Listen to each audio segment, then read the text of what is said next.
ਸਨਮਾਨਯੋਗ ਗੁਰੂ ਪਿਆਰਿਓ, ਵਾਹਿਗੁਰੂ ਜੀ ਕਾ ਖਾਲਸਾ, ਵਾਹਿਗੁਰੂ ਜੀ ਕੀ ਫਤਿਹ। ਸਿੱਖ mission college Ludhiana ਵੱਲੋਂ ਐਸਐਮਸੀ ਗੁਰਮਤਿ ਕਲਾਸ ਯੂਐਸਏ ਵਿੱਚ ਆਪ ਸਾਰਿਆਂ ਨੂੰ ਜੀ ਆਇਆਂ। ਆਪ ਸਾਰਿਆਂ ਦਾ ਸਵਾਗਤ ਹੈ। ਹਰ ਸ਼ੁੱਕਰਵਾਰ ਅਸੀਂ ਭਗਤ ਬਾਣੀ ਵਿੱਚੋਂ ਕੁਝ ਚੁਣਵੇਂ ਸ਼ਬਦਾਂ ਦੀ ਵਿਚਾਰ ਕਰਦੇ ਹਾਂ। ਧਨਾਸਰੀ ਰਾਗ ਦੇ ਸ਼ਬਦਾਂ ਦੀ ਵਿਚਾਰ ਚੱਲ ਰਹੀ ਹੈ। ਅੱਜ ਦਾ ਸ਼ਬਦ ਜੋ ਆਪ ਜੀ ਦੇ ਸਾਹਮਣੇ ਸਕਰੀਨ ਤੇ ਆਪ ਜੀ ਵੇਖ ਰਹੇ ਹੋ, ਭਗਤ ਰਵਿਦਾਸ ਜੀ ਦਾ ਉਚਾਰਨ ਕੀਤਾ ਹੋਇਆ ਸ਼ਬਦ ਹੈ। ਗੁਰੂ ਗ੍ਰੰਥ ਸਾਹਿਬ ਜੀ ਦੇ ਪਾਵਨ ਅੰਕ 694 ਤੇ ਨਾਮ ਤੇਰੋ ਆਰਤੀ ਮਦਨ ਮੁਰਾਰੇ, ਹਰ ਕੇ ਨਾਮ ਬਿਨ ਝੂਠੇ ਸਗਲ ਪਸਾਰੇ। ਰਹਾਓ। ਆਰਤੀ ਕੀ ਹੈ? ਆਰਤੀ ਕਿਵੇਂ ਕੀਤੀ ਜਾਂਦੀ ਹੈ? ਅੱਜ ਆਰਤੀ ਦੇ ਨਾਮ ਦੇ ਉੱਤੇ ਕੀ ਕੁਝ ਕੀਤਾ ਜਾ ਰਿਹਾ ਹੈ, ਇਹ ਕੁਝ ਵਿਚਾਰਾਂ ਆਪ ਜੀ ਨਾਲ ਸਾਂਝੀਆਂ ਕਰਨਗੇ ਵੀਰ ਵਰਿੰਦਰਪਾਲ ਸਿੰਘ ਜੀ। ਬੇਨਤੀ ਕਰਾਂਗਾ, ਵੀਰ ਵਰਿੰਦਰਪਾਲ ਸਿੰਘ ਜੀ ਕਿਰਪਾ ਕਰੋ, ਅੱਜ ਦੀ ਆਪ ਜੀ ਸ਼ਬਦ ਦੀ ਵਿਚਾਰ ਆਰੰਭ ਕਰੋ ਜੀ। ਵਾਹਿਗੁਰੂ ਜੀ ਕਾ ਖਾਲਸਾ, ਵਾਹਿਗੁਰੂ ਜੀ ਕੀ ਫਤਿਹ।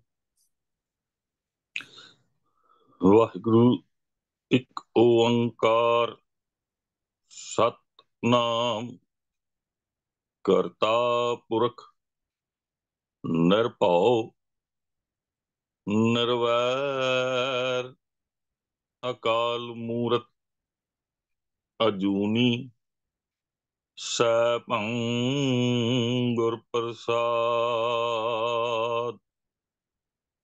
ਵਾਹਿਗੁਰੂ ਵਾਹਿਗੁਰੂ ਵਾਹਿਗੁਰੂ ਜੀਓ। ਗੁਰਮਤਿ ਕਲਾਸ ਸਿੱਖ ਮਿਸ਼ਨ ਕਾਲਜ ਸਾਰੇ ਦੁਨੀਆ ਤੋਂ ਜੁੜੇ ਹੋਏ ਵੀਰੋ ਤੇ ਭੈਣੋ, ਸਾਰੇ ਹੀ ਸਤਿਗੁਰੂ ਦੀ ਪਾਵਨ ਫਤਿਹ ਪ੍ਰਵਾਨ ਕਰੋ ਜੀ। ਵਾਹਿਗੁਰੂ ਜੀ ਕਾ ਖਾਲਸਾ, ਵਾਹਿਗੁਰੂ ਜੀ ਕੀ ਫਤਿਹ।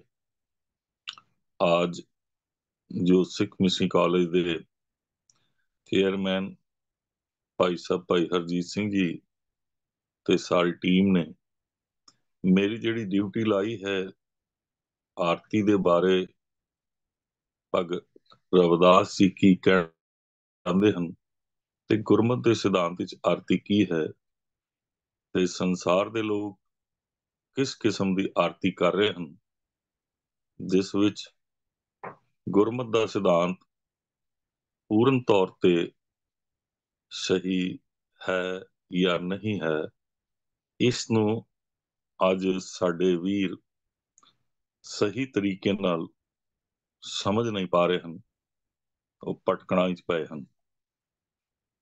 ਸ਼ਬਦ ਦੀ ਸ਼ੁਰੂਆਤ ਜਿਹੜੀ ਹੈ ਭਗਤ ਰਵਿਦਾਸ ਜੀ ਨੇ ਧਨਾਸਰੀ ਰਾਗ ਵਿੱਚ 694 ਨੰਬਰ ਅੰਕ ਤੇ ਗੁਰੂ ਗ੍ਰੰਥ ਸਾਹਿਬ ਵਿੱਚ ਸੁਭਾਇਮਾਨ ਸ਼ਬਦ ਨਾਮ ਤੇਰੋ ਆਰਤੀ ਮਜ਼ਨ ਮੁਰਾਰੇ, ਹਰ ਕੇ ਨਾਮ ਬਿਨ ਝੂਠੇ ਸਗਲ ਪਸਾਰੇ। ਰਹਾਓ। ਮਜ਼ਮੂਨ ਵੀ ਭਗਤ ਰਵਿਦਾਸ ਜੀ ਗੁਰਮਤਿ ਦੇ ਅਨੁਸਾਰ ਆਰਤੀ ਦਾ ਸਾਡੇ ਸਾਹਮਣੇ ਰੱਖ ਰਹੇ ਹਨ। ਨਾਮ ਦੇ ਉੱਪਰ ਜ਼ੋਰ ਦਿੱਤਾ ਹੈ ਤੇ ਆਮ ਕਰਕੇ ਨਾਮ ਦੀ ਪਰਿਭਾਸ਼ਾ ਸਾਨੂੰ ਸਮਝਣੀ ਪਏਗੀ ਕਿ ਨਾਮ ਕੀ ਹੈ। ਕਈ ਵਾਰੀ ਨਾਮ ਸਿਰਫ ਰਸਨਾ ਤੋਂ ਜਪਣਾ ਅਸੀਂ ਸਮਝਦੇ ਹਾਂ, ਲੇਕਿਨ ਜੇ ਨਾਮ ਦੀ ਪਰਿਭਾਸ਼ਾ ਲਈਏ ਤੇ ਸੁਖਮਨੀ ਸਾਹਿਬ ਦੀ ਬਾਣੀ ਇਸ ਨੂੰ ਸਪਸ਼ਟ ਕਰਦੀ ਹੈ। ਉਸਤਤ ਮਨ ਮੇਂ ਕਰਨ ਅੰਕਾਰ, ਕਰ ਮਨ ਮੇਰੇ ਸਤ ਵਿਵਹਾਰ। ਪੂਰੇ ਸਰੀਰ ਦੀ ਜਿਹੜੀ ਹੈ ਨਾਮ ਜਪਣ ਦੀ ਪਰਿਭਾਸ਼ਾ ਪੰਚਮ ਪਾਤਸ਼ਾਹ ਨੇ ਬੜੇ ਖੂਬਸੂਰਤ ਤਰੀਕੇ ਨਾਲ ਸਾਡੇ ਸਾਹਮਣੇ ਰੱਖੀ ਹੈ।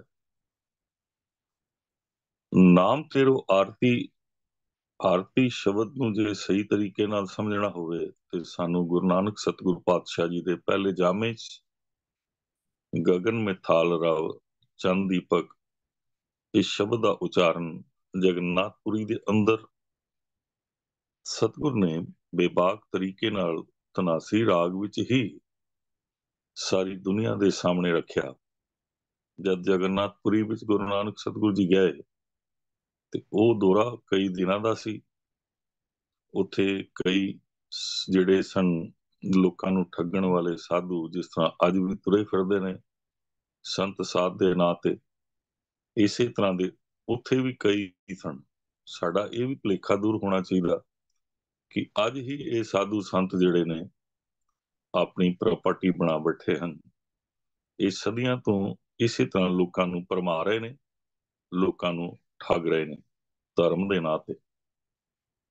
ਉਸੇ ਦੌਰਾਨ ਜਦ ਗੁਰੂ ਨਾਨਕ ਸਤਿਗੁਰ ਦੀ ਸ਼ੋਭਾ ਸਾਰੇ ਜਗन्नाथपुरी ਦੇ ਅੰਦਰ, ਜੋ ਕਿ ਉੜੀਸਾ ਦੇ ਵਿੱਚ ਸ਼ਹਿਰ ਹੈ, ਉੱਥੇ ਮੰਨਿਆ ਜਾਂਦਾ ਹੈ ਕਿ ਇੱਕ ਵਿਸ਼ਨੂੰ ਦੇ ਨਾਂ ਦਾ ਮੰਦਿਰ ਹੈ। ਵਿਸ਼ਨੂੰ ਜੀ ਦੀ ਉੱਥੇ ਮੂਰਤੀ ਹੈ, ਉਹਦੀ ਆਰਤੀ ਕੀਤੀ ਜਾਂਦੀ ਹੈ ਤੇ ਉਹਨਾਂ ਨੂੰ ਸੱਦਾ ਦਿੱਤਾ ਗਿਆ ਗੁਰੂ ਨਾਨਕ ਸਤਿਗੁਰੂ ਜੀ ਨੇ। ਜਿਸ ਤਰ੍ਹਾਂ ਸੁਲਤਾਨਪੁਰ ਲੋਧੀ ਦੇ ਅੰਦਰ ਕਾਜ਼ੀਆਂ ਨੇ ਸੱਦਾ ਦਿੱਤਾ ਸੀ ਕਿ ਤੁਸੀਂ ਕਹਿੰਦੇ ਹੋ ਨਾ ਹਮ ਹਿੰਦੂ ਨਾ ਮੁਸਲਮਾਨ, ਤੇ ਆਓ ਨਮਾਜ਼ ਪੜ੍ਹੀਏ। ਉੱਥੇ ਨਮਾਜ਼ ਦੇ ਵਿੱਚ ਨਾਲ ਹੀ ਵੱਖਰੇ ਖੜੇ ਹੋ ਕੇ ਮੁਸਕਰਾਉਂਦੇ ਰਹੇ ਤੇ ਉਹ ਦੇਖਦੇ ਰਹੇ। ਤੇ ਜਿਸ ਤਰ੍ਹਾਂ ਉਹਨਾਂ ਨੇ ਜਵਾਬ ਕਾਜ਼ੀਆਂ ਨੂੰ ਦਿੱਤਾ ਗੁਰੂ ਨਾਨਕ ਸਤਿਗੁਰੂ ਜੀ ਨੇ ਕਿ ਤੁਸੀਂ ਸੱਚੀ ਨਮਾਜ਼ ਤੇ ਪੜ੍ਹਦੇ ਹੀ ਨਹੀਂ, ਤੁਸੀਂ ਤੇ ਤੁਹਾਡੇ ਸਾਰਿਆਂ ਦੇ ਮਨ ਭਟਕ ਰਹੇ ਨੇ, ਕਦੀ ਕਿਸੇ ਦਾ ਕਿਸੇ ਹੋਰ ਥਾਂ ਤੇ ਹੈ, ਕਿਸੇ ਦਾ ਕਿਸੇ ਹੋਰ ਥਾਂ ਤੇ ਹੈ। ਪਰਮਾਤਮਾ ਨੂੰ ਸਭ ਵਿੱਚ ਦੇਖਣ ਤੇ ਉਸ ਦੀ ਸੱਚੀ ਨਮਾਜ਼ ਤੁਸੀਂ ਕਰਦੇ ਨਹੀਂ। ਇਸੇ ਤਰ੍ਹਾਂ ਜਗन्नाथपुरी ਦੇ ਅੰਦਰ ਉਹਨਾਂ ਪੰਡਿਆਂ ਨੂੰ, ਜਿਹੜੇ ਉੱਥੇ ਦੇ ਪੁਜਾਰੀ ਸੱਜਣ ਸਨ, ਇਹ ਜਵਾਬ ਦਿੱਤਾ ਕਿ ਇਹ ਤੁਹਾਡੀ ਆਰਤੀ ਕਿਹੋ ਜਿਹੀ ਆਰਤੀ ਹੈ। ਇਹ ਸੰਬੋਧਨ ਭਾਵੇਂ ਗੁਰੂ ਨਾਨਕ ਸਤਿਗੁਰੂ ਜੀ ਨੇ ਅਕਾਲ ਪੁਰਖ ਨੂੰ ਕੀਤਾ ਹੈ, ਲੇਕਿਨ ਮਨੁੱਖਤਾ ਨੂੰ ਇਹ ਸਮਝਾ ਰਹੇ ਨੇ ਕੈਸੀ ਆਰਤੀ ਹੋਏ ਭਾਵ ਖੰਡਨਾ ਤੇਰੀ ਆਰਤੀ, ਅਨਹਤਾ ਸ਼ਬਦ ਵਾਜੰਤ ਭੇਰੀ ਰਹਾਓ। ਹੁਣ ਅੱਜ ਦੇ ਯੁੱਗ ਵਿੱਚ ਸਾਡੇ ਸਿੱਖ ਮਤ ਦੇ ਅੰਦਰ, ਸਿੱਖ ਵਿਚਾਰਧਾਰਾ ਦੇ ਅੰਦਰ ਮੈਂ ਅੱਖਾਂ ਨਾਲ ਦੇਖ ਰਿਹਾ ਹਾਂ। ਜਦ ਪਟਨਾ ਸਾਹਿਬ ਤਖਤ ਵਿੱਚ ਜਾਂਦਾ ਸੀ, ਉਸ ਟਾਈਮ ਬਾਲ ਉਮਰ ਵਿੱਚ ਮਾਤਾ ਪਿਤਾ ਦੇ ਨਾਲ ਅਸੀਂ ਇਹੀ ਦੇਖਦੇ ਸੀ ਕਿ ਉਹ ਥਾਲ ਵਿੱਚ ਬੱਤੀਆਂ ਵੱਟ ਕੇ ਦੇਸੀ ਘਿਓ ਦੇ ਦੀਵੇ ਬਾਲ ਕੇ ਰੋਜ਼ ਸ਼ਾਮ ਨੂੰ ਸੰਧਿਆ ਦੇ ਟਾਈਮ ਇਹ ਸ਼ਬਦ ਵੀ ਨਾਲ ਨਾਲ ਪੜੀ ਜਾਂਦੇ ਸਨ। ਗगन में थाल रव चंद दीपक बने तार का मंडल, जनक मोती धूप मल आन लो पवन चवरो करे सगल बन राए फुलंत ज्योति। ਤੇ ਨਾਲ ਨਾਲ ਉਸ ਤੋਂ ਪੁੱਠਾ ਕੰਮ ਵੀ ਕਰੀ ਜਾਂਦੇ ਸਨ। ਬੜੇ ਹੈਰਾਨ ਹੋਏ ਜਦ ਸ਼ਬਦ ਦੀ ਵਿਚਾਰ ਗੁਰਮਤ ਮਿਸ਼ਨਰੀ ਕਾਲਜ ਤੇ ਸਿੱਖ ਮਿਸ਼ਨਰੀ ਕਾਲਜ ਦੇ ਨਾਲ ਸਮਝਣ ਦਾ ਮੌਕਾ ਮਿਲਿਆ। ਜਦ ਗੁਰਮਤ ਮਿਸ਼ਨਰੀ ਕਾਲਜ ਦੇ ਕੈਂਪਾਂ 'ਚ 1979 ਅਤੇ 80 ਵਿੱਚ ਅਸੀਂ ਪਹਿਲੀ ਦਫਾ ਜੁੜੇ ਤੇ ਉੱਥੇ ਇਹ ਜਦ ਸਾਨੂੰ ਗੁਰਮਤ ਦੀਆਂ ਗੁਰਬਾਣੀ ਦੀਆਂ ਤੁਕਾਂ ਰਾਹੀਂ ਸਾਨੂੰ ਸਮਝਾਇਆ ਗਿਆ ਤੇ ਜਿਉਂ-ਜਿਉਂ ਅਸੀਂ ਗੁਰਬਾਣੀ ਦੀ ਕਿਤਾਬਾਂ ਪੜ੍ਹੀ ਗਏ ਔਰ ਗੁਰਮਤ ਮਿਸ਼ਨਰੀ ਕਾਲਜ ਤੇ ਬਾਅਦ ਵਿੱਚ ਫਿਰ ਸਿੱਖ ਮਿਸ਼ਨਰੀ ਕਾਲਜ ਨਾਲ ਗੁਰਮਤ ਪ੍ਰਚਾਰ ਦੇ ਵਾਸਤੇ ਕਮਰ ਕਸੇ ਕੀਤੇ। ਸਾਡੇ ਬਹੁਤ ਸਾਰੇ ਪੁਰਾਣੇ ਵੀਰ ਸਾਡੀ ਇਸ ਸ਼ਬਦ ਵਿਚਾਰ ਦੇ ਵਿੱਚ ਸ਼ਾਮਲ ਹਨ, ਉਹ ਜਾਣਦੇ ਹਨ। ਅਸੀਂ ਵੀ ਇਸੇ ਤਰ੍ਹਾਂ ਦੇ ਕੰਮ ਕਰਦੇ ਚਲੇ ਆ ਰਹੇ ਸੀ, ਕਿਉਂਕਿ ਦੇਖਾ ਦੇਖੀ ਅਸੀਂ ਕੰਮ ਕਰਦੇ ਹਾਂ, ਵਿਚਾਰ ਦੇ ਵਾਸਤੇ ਅਸੀਂ ਤਿਆਰ ਨਹੀਂ ਹੁੰਦੇ। ਤੇ ਜਿਹੜੇ ਵਿਚਾਰਦੇ ਨਹੀਂ ਹਨ, ਜਿਨ੍ਹਾਂ ਦੇ ਅੰਦਰ ਜਿਗਿਆਸਾ ਨਹੀਂ ਹੈ, ਉਹਨਾਂ ਦੇ ਉਹ ਹੱਲ ਨਹੀਂ ਲੱਭ ਸਕਦੇ। ਉਹ ਉਹਨਾਂ ਨੂੰ ਦੇਖ ਕੇ ਜਿਸ ਤਰ੍ਹਾਂ ਭੇਡਾਂ ਤੁਰੀਆਂ ਜਾਂਦੀਆਂ ਇੱਕ ਭੇਡ ਦੇ ਪਿੱਛੇ ਦੂਸਰੀ, ਉਸ ਤਰ੍ਹਾਂ ਹੀ ਅਸੀਂ ਵੀ ਤੁਰੀ ਜਾ ਰਹੇ ਸੀ। ਲੇਕਿਨ ਜਦ ਗੁਰਬਾਣੀ ਦੀ ਸਮਝ ਆਈ, ਗੁਰੂ ਦੀ ਬਾਤ ਸਮਝ ਵਿੱਚ ਆ ਗਈ, ਫਿਰ ਅਸੀਂ ਲੋਕਾਂ ਨੂੰ ਹੀ ਸਮਝਾਉਣ ਵਾਸਤੇ ਆਪਣੇ ਆਪ ਨੂੰ ਤਿਆਰ ਕੀਤਾ। ਸੋ ਗੁਰੂ ਨਾਨਕ ਸਤਿਗੁਰੂ ਜੀ ਨੇ ਉੱਥੇ ਇਹੀ ਸਾਰਿਆਂ ਦੇ ਸਾਹਮਣੇ ਰੱਖਿਆ ਕਿ ਕਿਉਂ ਜੀ ਆਰਤੀ ਰੱਬ ਜੀ ਤੁਹਾਡੀ ਇੱਕ ਕਰ ਰਹੇ ਨੇ। ਜਿਸ ਮੂਰਤੀ ਦੇ ਅੱਗੇ ਆਰਤੀ ਕਰ ਰਹੇ ਨੇ ਉਹ ਮੂਰਤੀ ਨਿਰਜੀਵ ਹੈ। ਔਰ ਇਸ ਦਾ ਪੱਖ ਕਬੀਰ ਜੀ ਬਹੁਤ ਖੂਬਸੂਰਤ ਤਰੀਕੇ ਨਾਲ ਰੱਖਦੇ ਨੇ। ਪਾਤੀ ਪਾਤੀ ਤੋੜੇ ਮਾਲਨੀ, ਜਿਸ ਪਾਹਨ ਕੋ ਪਾਤੀ ਤੋੜੇ ਸੋ ਪਾਹਨ ਨਿਰਜੀਵ, ਸਤਿਗੁਰੂ ਜਾਗਤਾ ਹੈ ਦਿਓ। ਜਦ ਇਸ ਤਰੀਕੇ ਨਾਲ ਗੁਰਬਾਣੀ ਨੂੰ ਸਾਨੂੰ ਇੱਕ ਇੱਕ ਲਫ਼ਜ਼ ਵਿੱਚ ਔਰ ਇੱਕ ਇੱਕ ਸ਼ਬਦ ਵਿੱਚ ਬੜੇ ਹੀ ਸੁੰਦਰਤਾ ਦੇ ਨਾਲ ਸਾਨੂੰ ਕੱਢਿਆ ਔਰ ਸਮਝਾਇਆ ਹੈ, ਫਿਰ ਵੀ ਅਸੀਂ ਭਟਕ ਰਹੇ ਹਾਂ। ਫਿਰ ਦੂਸਰਾ ਹਜ਼ੂਰ ਸਾਹਿਬ ਦੇ ਵਿੱਚ ਜਾਣ ਦਾ ਮੌਕਾ ਮਿਲਿਆ ਬਚਪਨ ਕਾਲ ਵਿੱਚ ਹੀ, ਮਾਤਾ ਪਿਤਾ ਦੇ ਨਾਲ। ਤਦ ਵੀ ਸਾਨੂੰ ਇਹੀ ਦੇਖਣ ਵਿੱਚ ਮਿਲਿਆ ਕਿ ਉੱਥੇ ਵੀ ਸ਼ੰਖ ਵੀ ਵਜਾਏ ਜਾ ਰਹੇ ਨੇ, ਘੰਟੀਆਂ ਵੀ ਵਜਾਈਆਂ ਜਾ ਰਹੀਆਂ। ਤਖਤਾਂ ਤੇ ਦੇਖ ਕੇ ਲੋਕ ਇਸ ਗੱਲ ਨੂੰ ਅਪਣਾਈ ਫਿਰਦੇ ਨੇ। ਅੱਜ ਕਈ ਗੁਰਦੁਆਰਿਆਂ ਦੇ ਵਿੱਚ ਆਰਤੀ ਦੇ ਨਾਂ ਉੱਤੇ ਉਹ ਸ਼ਬਦ ਪੜ੍ਹੇ ਜਾ ਰਹੇ ਨੇ, ਜਿਨ੍ਹਾਂ ਸ਼ਬਦਾਂ ਦੇ ਅਰਥ ਕੁਝ ਹੋਰ ਨੇ ਤੇ ਕੀਤਾ ਕੁਝ ਹੋਰ ਜਾ ਰਿਹਾ ਹੈ। ਸਾਡੇ ਦੇ ਲਈ ਬੜੀ ਹਾਸੋਹੀਣੀ ਅਵਸਥਾ ਹੈ ਕਿ ਅਸੀਂ ਜਦ ਪ੍ਰਚਾਰਕ ਦੇ ਤੌਰ ਤੇ ਕਿਸੇ ਨੂੰ ਸਮਝਾਉਣ ਜਾਂਦੇ ਹਾਂ ਤੇ ਉਹ ਕਹਿੰਦੇ ਨੇ ਤੁਸੀਂ ਸਮਝਾ ਤੇ ਸਹੀ ਰਹੇ ਹੋ, ਲੇਕਿਨ ਤੁਹਾਡੇ ਸਮਾਜ ਵਿੱਚ ਕੁਝ ਹੋਰ ਹੋ ਰਿਹਾ ਹੈ। ਇਹ ਕ੍ਰਿਸਚਨ ਵੀਰ ਵੀ ਸਾਨੂੰ ਸਵਾਲ ਕਰਦੇ ਨੇ, ਮੁਸਲਮਾਨ ਵੀਰ ਵੀ ਸਵਾਲ ਕਰਦੇ ਨੇ, ਤੇ ਨਾਲ ਨਾਲ ਉਹ ਹਿੰਦੂ ਵੀਰ ਵੀ ਕਰਦੇ ਨੇ, ਜਿਨ੍ਹਾਂ ਦੀ ਵਿਚਾਰਧਾਰਾ ਨੂੰ ਅਸੀਂ ਆਪਣੇ ਸਿਰ ਤੇ ਪੰਡ ਬਣ ਕੇ ਢੋਂਦੇ ਪਏ। ਜਦ ਅਸੀਂ ਇਸ ਤਰੀਕੇ ਨਾਲ ਸਮਝਣ ਦੀ ਕੋਸ਼ਿਸ਼ ਕਰੀਏ ਤੇ ਸਾਨੂੰ ਨਜ਼ਰ ਵਿੱਚ ਆਉਂਦਾ ਹੈ ਕਿ ਕਈ ਸੰਪਰਦਾਵਾਂ ਤੇ ਕਈ ਸੰਸਥਾਵਾਂ ਗੁਰਮਤ ਦੇ ਨਾਂ ਦੇ ਉੱਪਰ ਅੱਜ ਬੜੇ ਜ਼ੋਰਦਾਰ ਤਰੀਕੇ ਨਾਲ ਇਸ ਕੰਮ ਨੂੰ ਕਰ ਰਹੇ ਨੇ। ਇੱਕ ਜਗ੍ਹਾ ਅਸਬਰੰਟੀ ਦੇ ਅੰਦਰ ਮੈਨੂੰ 2 ਹਫ਼ਤੇ ਸ਼ਬਦ ਵਿਚਾਰ ਕਰਨ ਦਾ ਮੌਕਾ ਮਿਲਿਆ। ਹੁਣ ਪ੍ਰਬੰਧਕ ਤੇ ਜੋ ਆਂਦਾ ਹੈ ਉਸ ਨੂੰ ਹੀ ਕਥਾ ਕਰਾ ਲੈਂਦੇ ਹਨ। ਉੱਥੇ ਸ਼ੇਰ ਸਿੰਘ ਨਾਂ ਦੇ ਇੱਕ ਸ਼ਖਸ ਨੇ ਆ ਕੇ ਆਪਣੇ ਚੋਲੇ ਪਾ ਰੱਖੇ ਸਨ, ਨਿਹੰਗ ਸਿੰਘਾਂ ਦਾ ਬਾਣਾ ਸੀ, ਕਿਰਪਾਨਾਂ ਫੜੀ ਰੱਖੀਆਂ ਸਨ, 10-12 ਬੰਦੇ ਆਲੇ ਦੁਆਲੇ ਸਨ। ਉਹਨਾਂ ਨੇ ਸੰਧਿਆ ਦੇ ਟਾਈਮ ਇਹੀ ਡਰਾਮਾ ਸ਼ੁਰੂ ਕਰ ਦਿੱਤਾ ਜਿਹੜਾ ਕਿ ਤਖਤਾਂ ਦੇ ਉੱਪਰ ਅਸੀਂ ਦੇਖ ਰਹੇ ਸੀ।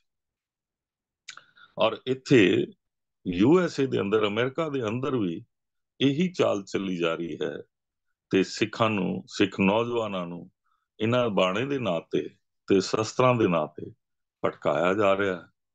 ਹਾਲਾਂਕਿ ਉਹ ਇਹ ਜਾਣਦੇ ਨੇ ਕਿ ਅਸੀਂ ਗਲਤ ਕੰਮ ਕਰ ਰਹੇ ਹਾਂ, ਫਿਰ ਵੀ ਇਹ ਕਰਦੇ ਜਾ ਰਹੇ ਹਨ। ਕਿਉਂ ਕਰਦੇ ਜਾ ਰਹੇ ਹਨ, ਇਸ ਦਾ ਜਵਾਬ ਉਹਨਾਂ ਕੋਲ ਵੀ ਨਹੀਂ ਹੈ। ਜਦ ਸਵਾਲ ਕੀਤਾ ਤੇ ਫਿਰ ਖਹਿੜਾ ਛੁਡਾ ਕੇ ਭੱਜਣ ਨੂੰ ਤੁਰਦੇ ਹਨ, ਜਵਾਬ ਨਹੀਂ ਦਿੰਦੇ ਹਨ, ਫਿਰ ਬਦਸਲੂਕੀ ਕਰਨ ਲੱਗ ਪੈਂਦੇ ਹਨ। ਜਵਾਬ ਨਾ ਦੇਣਾ ਔਰ ਬਦਸਲੂਕੀ ਕਰਨਾ ਇਹ ਸਾਬਤ ਕਰਦਾ ਹੈ ਕਿ ਗੁਰਬਾਣੀ ਦੇ ਅਰਥਾਂ ਤੋਂ ਉਹ ਲੋਕਾਂ ਨੂੰ ਦੂਰ ਲੈ ਜਾਣਾ ਚਾਹੁੰਦੇ ਹਨ। ਜਦ ਜਦ ਸਿੱਖ ਕੌਮ ਗੁਰਬਾਣੀ ਤੋਂ ਦੂਰ ਜਾਏਗੀ, ਇਹ ਗੱਲ ਮੈਂ ਮਿਸ ਪ੍ਰੀਨ ਕੁਲੀਅਰ ਦੀ ਕਿਤਾਬ ਤੋਂ ਪੜ੍ਹਿਆ ਕਿ ਜਦ ਜਦ ਸਿੱਖ ਗੁਰਬਾਣੀ ਤੋਂ ਦੂਰ ਹੋਏਗਾ, ਲੀਰੋ ਲੀਰ ਹੋਏਗਾ। ਇਹ ਗੱਲ ਅੱਜ ਸੱਚੀ ਸਾਬਤ ਹੋ ਰਹੀ ਹੈ। ਭਾਵੇਂ ਕਿ 1880 ਦੇ ਆਸ-ਪਾਸ ਜਾਂ 90 ਦੇ ਆਸ-ਪਾਸ ਉਹ ਕਿਤਾਬ ਲਿਖੀ ਹੋਏਗੀ, ਨੋਬਲ ਪੁਰਸਕਾਰ ਵਿਜੇਤਾ ਹੈ। ਉਸ ਬੀਬੀ ਨੇ ਇਹ ਗੱਲ ਗੁਰਮਤ ਦੀ ਪੜ੍ਹਨ ਤੋਂ ਬਾਅਦ, ਗੁਰਬਾਣੀ ਦੀ ਪੜ੍ਹਨ ਤੋਂ ਬਾਅਦ ਸਾਡੇ ਦੁਨੀਆ ਨੂੰ, ਸਿੱਖਾਂ ਨੂੰ ਸਮਝਾਇਆ। ਲੇਕਿਨ ਅਸੀਂ ਗੁਰੂ ਗ੍ਰੰਥ ਸਾਹਿਬ ਨੂੰ ਮੰਨਦੇ ਹਾਂ, ਗੁਰੂ ਗ੍ਰੰਥ ਸਾਹਿਬ ਦੀ ਨਹੀਂ ਮੰਨਦੇ। ਜਦ ਤੱਕ ਅਸੀਂ ਗੁਰੂ ਗ੍ਰੰਥ ਸਾਹਿਬ ਦੀ ਨਹੀਂ ਮੰਨਦੇ, ਤਦ ਤੱਕ ਸਾਡਾ ਗੁਰੂ ਗ੍ਰੰਥ ਸਾਹਿਬ ਨੂੰ ਮੰਨਣਾ ਅਰਥਹੀਨ ਨਹੀਂ ਹੋਏਗਾ, ਜੀਵਨ ਅਰਥ ਭਰਪੂਰ ਨਹੀਂ ਹੋਏਗਾ। ਜਦ ਤੱਕ ਮਨੁੱਖਾ ਜੀਵਨ ਅਰਥ ਭਰਪੂਰ ਨਹੀਂ ਹੁੰਦਾ, ਉਹ ਕਲਰਫੁਲ ਨਹੀਂ ਹੋ ਸਕਦਾ, ਭਾਵ ਉਸ ਨੂੰ ਰੰਗਾਂ ਦੀ ਸਮਝ ਨਹੀਂ ਆ ਸਕਦੀ ਕੁਦਰਤ ਦੇ, ਔਰ ਕੁਦਰਤ ਦੇ ਰੰਗਾਂ ਤੋਂ ਵੀ ਹੋਣਾ ਹੋ ਜਾਏਗਾ। ਇਸ ਸ਼ਬਦ ਦੇ ਨਾਲ ਨਾਲ ਧਨਾਸੀ ਰਾਗ ਵਿੱਚ ਭਗਤ ਪੀਪਾ ਜੀ ਵੀ ਤੇ ਭਗਤਾਂ ਨੇ, ਹੋਰਨਾਂ ਨੇ ਵੀ ਇਸ ਗੱਲ ਨੂੰ ਬੜੇ ਸੋਹਣੇ ਤਰੀਕੇ ਨਾਲ ਸਾਡੇ ਸਾਹਮਣੇ ਰੱਖਿਆ ਹੈ। ਸੈਣ ਜੀ ਨੇ ਵੀ ਰੱਖਿਆ ਹੈ। ਧੂਪ ਦੀਪ ਕ੍ਰਿਤ ਸਾਜ ਆਰਤੀ, ਵਾਰਨੇ ਜਾਉ ਕਮਲਾਪਤੀ। ਰੱਬ ਜੀ, ਤੇਰੇ ਤੋਂ ਅਸੀਂ ਵਾਰਨੇ ਜਾਈਏ, ਇਹ ਕਿਉਂ ਜੀ ਸੰਸਾਰ ਦੇ ਲੋਕ ਆਰਤੀ ਕਰ ਰਹੇ ਨੇ। ਮੈਨੂੰ ਤੇ ਤੇਰੇ ਨਾਮ ਜਪਣ ਵਿੱਚ ਤੇ ਤੇਰੇ ਗੁਣਾਂ ਨੂੰ ਅਪਣਾਉਣ ਵਿੱਚ ਆਨੰਦ ਆਉਂਦਾ ਹੈ। ਮੰਗਲਾ ਹਰ ਮੰਗਲਾ, ਨਿਤ ਮੰਗਲ ਰਾਜਾ ਰਾਮ ਰਾਏ ਕੋ ਰਹਾਓ। ਹੁਣ ਇਸੇ ਤਰ੍ਹਾਂ ਭਗਤ ਸੈਣ ਜੀ ਨੇ ਸਾਨੂੰ ਸਮਝਾਣਾ ਕੀਤਾ, ਔਰ ਇਸੇ ਰਾਗ ਵਿੱਚ ਕੀਤਾ। ਭਗਤ ਪੀਪਾ ਜੀ ਨੇ ਵੀ ਇਹੀ ਗੱਲ ਸਮਝਾ ਰਹੇ ਹਨ। ਲਗਾਤਾਰ ਇਹ ਸ਼ਬਦ ਇੱਕੋ ਅੰਕ ਦੇ ਉੱਪਰ, 695 ਨੰਬਰ ਅੰਕ ਦੇ ਉੱਪਰ ਇਸ ਗੱਲ ਦੀ ਪੁਸ਼ਟੀ ਕਰਦੇ ਹਨ, ਜਿਹੜੀ ਗੱਲ ਭਗਤ ਰਵਿਦਾਸ ਜੀ ਕਹਿ ਰਹੇ ਨੇ, ਸਤਿਗੁਰੂ ਗੁਰੂ ਨਾਨਕ ਸਾਹਿਬ ਕਹਿ ਰਹੇ ਨੇ, ਭਗਤ ਸੈਣ ਜੀ ਕਹਿ ਰਹੇ ਨੇ, ਭਗਤ ਪੀਪਾ ਜੀ ਕਹਿ ਰਹੇ ਨੇ। ਕਾਇਓ ਦੇਵਾ, ਕਾਇਓ ਦੇਵਲ, ਕਾਇਓ ਜੰਗਮ ਜਾਤੀ, ਕਾਇਓ ਧੂਪ ਦੀਪ, ਕਾਇਓ ਧੂਪ ਦੀਪ ਲਈ ਬੇਦਾ, ਕਾਇਓ ਪੂਜਾ ਪਾਤੀ। ਹੁਣ ਕਾਇਓ ਬਹੁ ਖੰਡ ਖੋਜਤੇ, नवनिध पाई, ना कछ आयबो, ना किछ जायबो, राम की दुहाई। राम ਦੀ ਦੁਹਾਈ ਦੇ ਰਹੇ ਹਨ ਔਰ ਸਾਡੇ ਸਮਝ ਵਿੱਚ ਨਹੀਂ ਆ ਰਿਹਾ ਹੈ। ਤੇ ਇੱਕ ਬਹੁਤ ਹੈਰਾਨ ਵਾਲੀ ਗੱਲ ਹੈ ਕਿ ਸ਼ਬਦ ਇੱਕ ਹੋਰ ਨਾਲ ਜੋੜ ਦਿੱਤਾ ਗਿਆ, ਜਿਸ ਵਿੱਚ ਆਰਤੀ ਦਾ ਕੋਈ ਅਰਥ ਵੀ ਨਹੀਂ ਨਿਕਲਦਾ। ਸ਼ਬਦ ਭਗਤ ਧੰਨਾ ਜੀ ਦਾ ਹੈ। ਗੋਪਾਲ ਤੇਰਾ ਆਰਤਾ, ਜੋ ਜਨ ਤੁਮਰੀ ਭਗਤ ਕਰਨ ਤੇ, ਤਿਨ ਕੇ ਕਾਜ ਸਵਾਰਤਾ ਰਹਾਓ। ਅੱਜ ਇਹਨਾਂ ਸ਼ਬਦਾਂ ਨੂੰ ਰਾਗੀ ਸਿੰਘ ਵੀ ਗਾਈ ਜਾ ਰਹੇ ਹਨ ਔਰ ਇਹਨਾਂ ਸ਼ਬਦਾਂ ਦੇ ਉੱਪਰ ਹਰ ਇੱਕ ਗੁਰਦੁਆਰੇ ਦੇ ਅੰਦਰ ਆਰਤੀ ਦੇ ਨਾਂ ਤੇ ਸ਼ਬਦ ਪੜੇ ਜਾ ਰਹੇ ਹਨ। ਹਾਲਾਂਕਿ ਆਰਤੀ ਸਿਰਸਕ ਕਿਧਰੇ ਵੀ ਨਹੀਂ ਹੈ। ਗੁਰਬਾਣੀ ਦੇ ਅੰਦਰ ਸੁਖਮਨੀ ਸਾਹਿਬ ਦੀ ਬਾਣੀ ਦਾ ਸਿਰਸਕ ਹੈ, ਜਪ ਬਾਣੀ ਦਾ ਸਿਰਸਕ ਹੈ। ਗੁਰਬਾਣੀ ਚ ਕੁਚੱਜੀ ਸਿਰਸਕ ਹੈ, ਸੁਜੱਜੀ ਸਿਰਸਕ ਹੈ। ਇਸੇ ਤਰ੍ਹਾਂ ਬਾਣੀ ਦੇ ਜਿਹੜੇ ਵੀ ਸਿਰਸਕ ਲਾਏ ਗਏ ਹਨ, ਉਹਨਾਂ ਸਿਰਸਕਾਂ ਤੋਂ ਸਾਨੂੰ ਸਮਝ ਵਿੱਚ ਆਉਂਦੀ ਹੈ, ਜਿੱਥੇ ਸਤਿਗੁਰ ਨੇ ਸਾਨੂੰ ਉਸ ਮਾਰਗ ਦੇ ਗੁਰਮਤਿ ਦੇ ਮਾਰਗ ਤੇ ਤੋਰਨਾ ਹੈ, ਉੱਥੇ ਆਪਣਾ ਤਰੀਕਾ ਔਰ ਖੂਬਸੂਰਤ ਢੰਗ ਦੇ ਨਾਲ ਸਾਨੂੰ ਕਢਿਆ ਹੈ। ਹੁਣ ਭਗਤ ਨਾਮਦੇਵ ਜੀ ਆ ਸੰਪੂਰਨ ਭਗਤਾਂ ਦੀ ਬਾਣੀ ਨੂੰ ਬੜੇ ਧਿਆਨ ਨਾਲ ਪੜ੍ਹੀਏ ਤੇ ਅੱਜ ਸਾਡਾ ਜਿਹੜਾ ਬੇੜਾ ਬਹਿ ਰਿਹਾ ਹੈ, ਉਹਦਾ ਕਾਰਨ ਹੈ ਕਿ ਸ਼ਬਦ ਵਿਚਾਰ ਦੇ ਵੱਲ ਸਾਡਾ ਧਿਆਨ ਨਹੀਂ। ਅਸੀਂ ਜਿੱਥੇ ਵੀ ਜਾਂਦੇ ਹਾਂ ਪ੍ਰਚਾਰ ਕਰਨ ਲਈ, ਹਰ ਗੁਰਦੁਆਰੇ ਦੇ ਅੰਦਰ ਜੇ ਕਥਾ ਦਾ ਸਮਾਂ ਹੁੰਦਾ ਹੈ, ਉਹ ਕੱਟ ਦਿੱਤਾ ਜਾਂਦਾ ਹੈ। 1 ਘੰਟੇ ਦੀ ਜਗ੍ਹਾ ਅੱਧਾ ਘੰਟਾ ਕਰ ਦਿੱਤਾ ਜਾਂਦਾ ਹੈ। ਕਈ ਵੀਰ ਮੇਰੇ ਇੱਥੇ ਪ੍ਰਬੰਧਕ ਵੀ ਹਨ, ਜਿਹਦੇ ਵਿੱਚ ਇੱਕ ਭਾਈ ਫੂਲਾ ਸਿੰਘ ਜੀ ਸਾਡੇ ਗੁਰੂ ਨਾਨਕ ਫਾਊਂਡੇਸ਼ਨ ਦੇ ਮੈਰੀਲੈਂਡ ਦੇ ਅੰਦਰ ਪ੍ਰਬੰਧਕ ਸਨ। ਉਹ ਇਹਨਾਂ ਚੀਜ਼ਾਂ ਨੂੰ ਚੰਗੀ ਤਰ੍ਹਾਂ ਜਾਣਦੇ ਹਨ ਕਿ ਕਿਸ ਤਰ੍ਹਾਂ ਕਥਾ ਜਾਂ ਸ਼ਬਦ ਵਿਚਾਰ ਜਿਹੜੇ ਸੁਚੱਜੇ ਤਰੀਕੇ ਨਾਲ ਕਰਦੇ ਹਨ, ਉਹਨਾਂ ਦੇ ਪ੍ਰਤੀ ਵਿਵਹਾਰ ਕਿਹੋ ਜਿਹਾ ਹੁੰਦਾ ਹੈ। ਜਦ ਸਾਡਾ ਵਿਵਹਾਰ ਸ਼ਬਦ ਵਿਚਾਰ ਦੇ ਉੱਪਰ ਨਹੀਂ ਹੋਏਗਾ ਤੇ ਸਿਰਫ ਕੀਰਤਨ ਤੇ ਇਹਨਾਂ ਢੋਂਗ ਰਚੇ ਹੋਏ ਕਾਰਜਾਂ ਦੇ ਉੱਪਰ ਅਸੀਂ ਰਵਾਂਗੇ, ਤੇ ਕੋਈ ਵੀ ਹੱਲ ਸਾਨੂੰ, ਕੋਈ ਵੀ ਤਰੀਕਾ ਸਾਨੂੰ ਇਸ ਪੰਥਕ ਢੰਗ ਵਿੱਚ ਆਉਣ ਤੇ ਗੁਰਮਤਿ ਵਿਚਾਰਾਂ ਵਿੱਚ ਸਾਨੂੰ ਸਫਲ ਹੋਣ ਵਿੱਚ ਸਹਾਈ ਨਹੀਂ ਹੋਏਗਾ। ਸਭ ਕੁਝ ਪਾਖੰਡ ਦਾ ਰੂਪ ਆ ਜਾਏਗਾ ਔਰ ਧਰਮ ਦੇ ਨਾਂ ਤੇ ਇਹ ਪਾਖੰਡ ਅਸੀਂ ਕਰਦੇ ਜਾ ਰਹੇ ਹਾਂ, ਜਿਸ ਨੂੰ ਪੰਚਮ ਪਾਤਸ਼ਾਹ ਵੀ ਸਮਝਾਉਂਦੇ ਨੇ, ਕਰਮ ਧਰਮ ਪਾਖੰਡ ਜੋ ਦੀਸੈ, ਤਿੰਨ ਜਮ ਜਾਗਾਤੀ ਲੁੱਟੈ। ਫਿਰ ਵੀ ਸਾਡੇ ਵਰਗੇ ਵੀ, ਸਾਡੇ ਵਰਗੀਆਂ ਭੈਣਾਂ, ਸਾਡੇ ਵਰਗੇ ਜੀਵ ਸਭ ਇਸ ਗੱਲਾਂ ਦੇ ਉੱਪਰ ਪੂਰਨ ਤੌਰ ਤੇ ਆ ਕੇ ਖੜੇ ਨਹੀਂ ਹੋ ਰਹੇ, ਡੋਲ ਜਾਂਦੇ ਹਨ। ਡੋਲਣ ਦੇ ਕਾਰਨ ਵੀ ਕਈ ਹਨ, ਉਹਨਾਂ ਦੇ ਕਾਰਨਾਂ ਦੀ ਸਮਝ ਵੀ ਆਉਂਦੀ ਹੈ, ਜਿਸ ਨੂੰ ਮੈਂ ਇਸ ਟਾਈਮ ਤੁਹਾਡੇ ਨਾਲ ਵਿਚਾਰ ਨਹੀਂ ਸਕਦਾ। ਲੰਬਾ ਸਮਾਂ ਹੋ ਜਾਏਗਾ, ਕਿਉਂਕਿ ਸ਼ਬਦ ਦੀ ਵਿਚਾਰ ਅਸੀਂ ਬਹੁਤ ਸੁਚੱਜੇ ਤਰੀਕੇ ਨਾਲ ਕਰਨੀ ਹੈ ਔਰ ਇਸ ਨੂੰ ਸਮਝਣਾ ਹੈ ਕਿ ਅਸਲ ਦੀ ਆਰਤੀ ਕਿਹੜੀ ਹੈ, ਜਿਸ ਦੀ ਗੁਰੂ ਨਾਨਕ ਸਾਹਿਬ ਗੱਲ ਕਰ ਰਹੇ ਨੇ। ਕੈਸੀ ਆਰਤੀ ਹੋਏ ਭਾਉਖੰਡ ਨਾ ਤੇਰੀ ਆਰਤੀ, ਅਨਹਤਾ ਸ਼ਬਦ ਵਾਂਚਨ ਤੇਰੀ। ਜਦ ਭਗਤ ਰਵਿਦਾਸ ਜੀ ਕਹਿ ਰਹੇ ਨੇ, ਨਾਮ ਤੇਰੋ ਆਰਤੀ ਮਜਨ ਮੁਰਾਰੇ, ਹਰ ਕੇ ਨਾਮ ਬਿਨ ਝੂਠੇ ਸਗਲ ਪਸਾਰੇ। ਸਾਰੇ ਪਸਾਰੇ ਸਾਡੇ ਕੰਮ ਧਰਮ ਦੇ ਸਾਰੇ ਝੂਠੇ ਨੇ। ਫਿਰ ਅਸੀਂ ਕਿਸ ਤਰ੍ਹਾਂ ਆਪਣੇ ਆਪ ਨੂੰ ਸੱਚਾ ਸਾਬਤ ਕਰ ਰਹੇ? ਕਦੀ ਵਿਚਾਰੀਏ, ਕਦੀ ਸੋਚੀਏ। ਬੜੇ ਠੰਡੇ ਔਰ ਬੜੇ ਹੀ ਮਿੱਠੇ ਤਰੀਕੇ ਨਾਲ ਸਾਨੂੰ ਆਪਣੇ ਵੀਰਾਂ ਭੈਣਾਂ ਨੂੰ ਸਮਝਾਉਣਾ ਪਏਗਾ। ਅੱਜ ਉਹ ਸਮਾਂ ਨਹੀਂ ਹੈ ਕਿ ਕਿਸੇ ਨੂੰ ਅਸੀਂ ਜ਼ਬਰਦਸਤੀ ਕਿਸੇ ਕੰਮ ਤੋਂ ਰੋਕ ਸਕੀਏ। ਇਸ ਦੀ ਬਹੁਤ ਜ਼ਰੂਰਤ ਹੈ ਕਿ ਅਸੀਂ ਗੁਰਬਾਣੀ ਦੀ ਅਵੇਅਰਨੈਸ, ਗੁਰਬਾਣੀ ਦੀ ਵਿਚਾਰ ਲੋਕਾਂ ਦੇ ਹਿਰਦੇ ਤੱਕ ਪਹੁੰਚਾਈਏ ਔਰ ਇਤਨੇ ਮਿੱਠੇ ਤਰੀਕੇ ਨਾਲ ਪਹੁੰਚਾਈਏ ਕਿ ਉਹਨਾਂ ਦੇ ਅੰਦਰੋਂ ਉਹ ਸਾਰੀਆਂ ਜਿਹੜੀਆਂ ਕੁੜੱਤਨ ਹਨ, ਭੈੜੀਆਂ ਬਿਰਤੀਆਂ ਹਨ, ਭੈੜੀਆਂ ਵਿਚਾਰਾਂ ਹਨ, ਪੂਰਨ ਤੌਰ ਤੇ ਸਾਫ਼ ਹੋ ਜਾਣ। ਇਸ ਦੀ ਜ਼ਰੂਰਤ ਹੈ ਕਿ ਸਾਡੀ ਆਪਣੀ ਤਿਆਰੀ ਬਹੁਤ ਜ਼ਰੂਰੀ ਹੈ।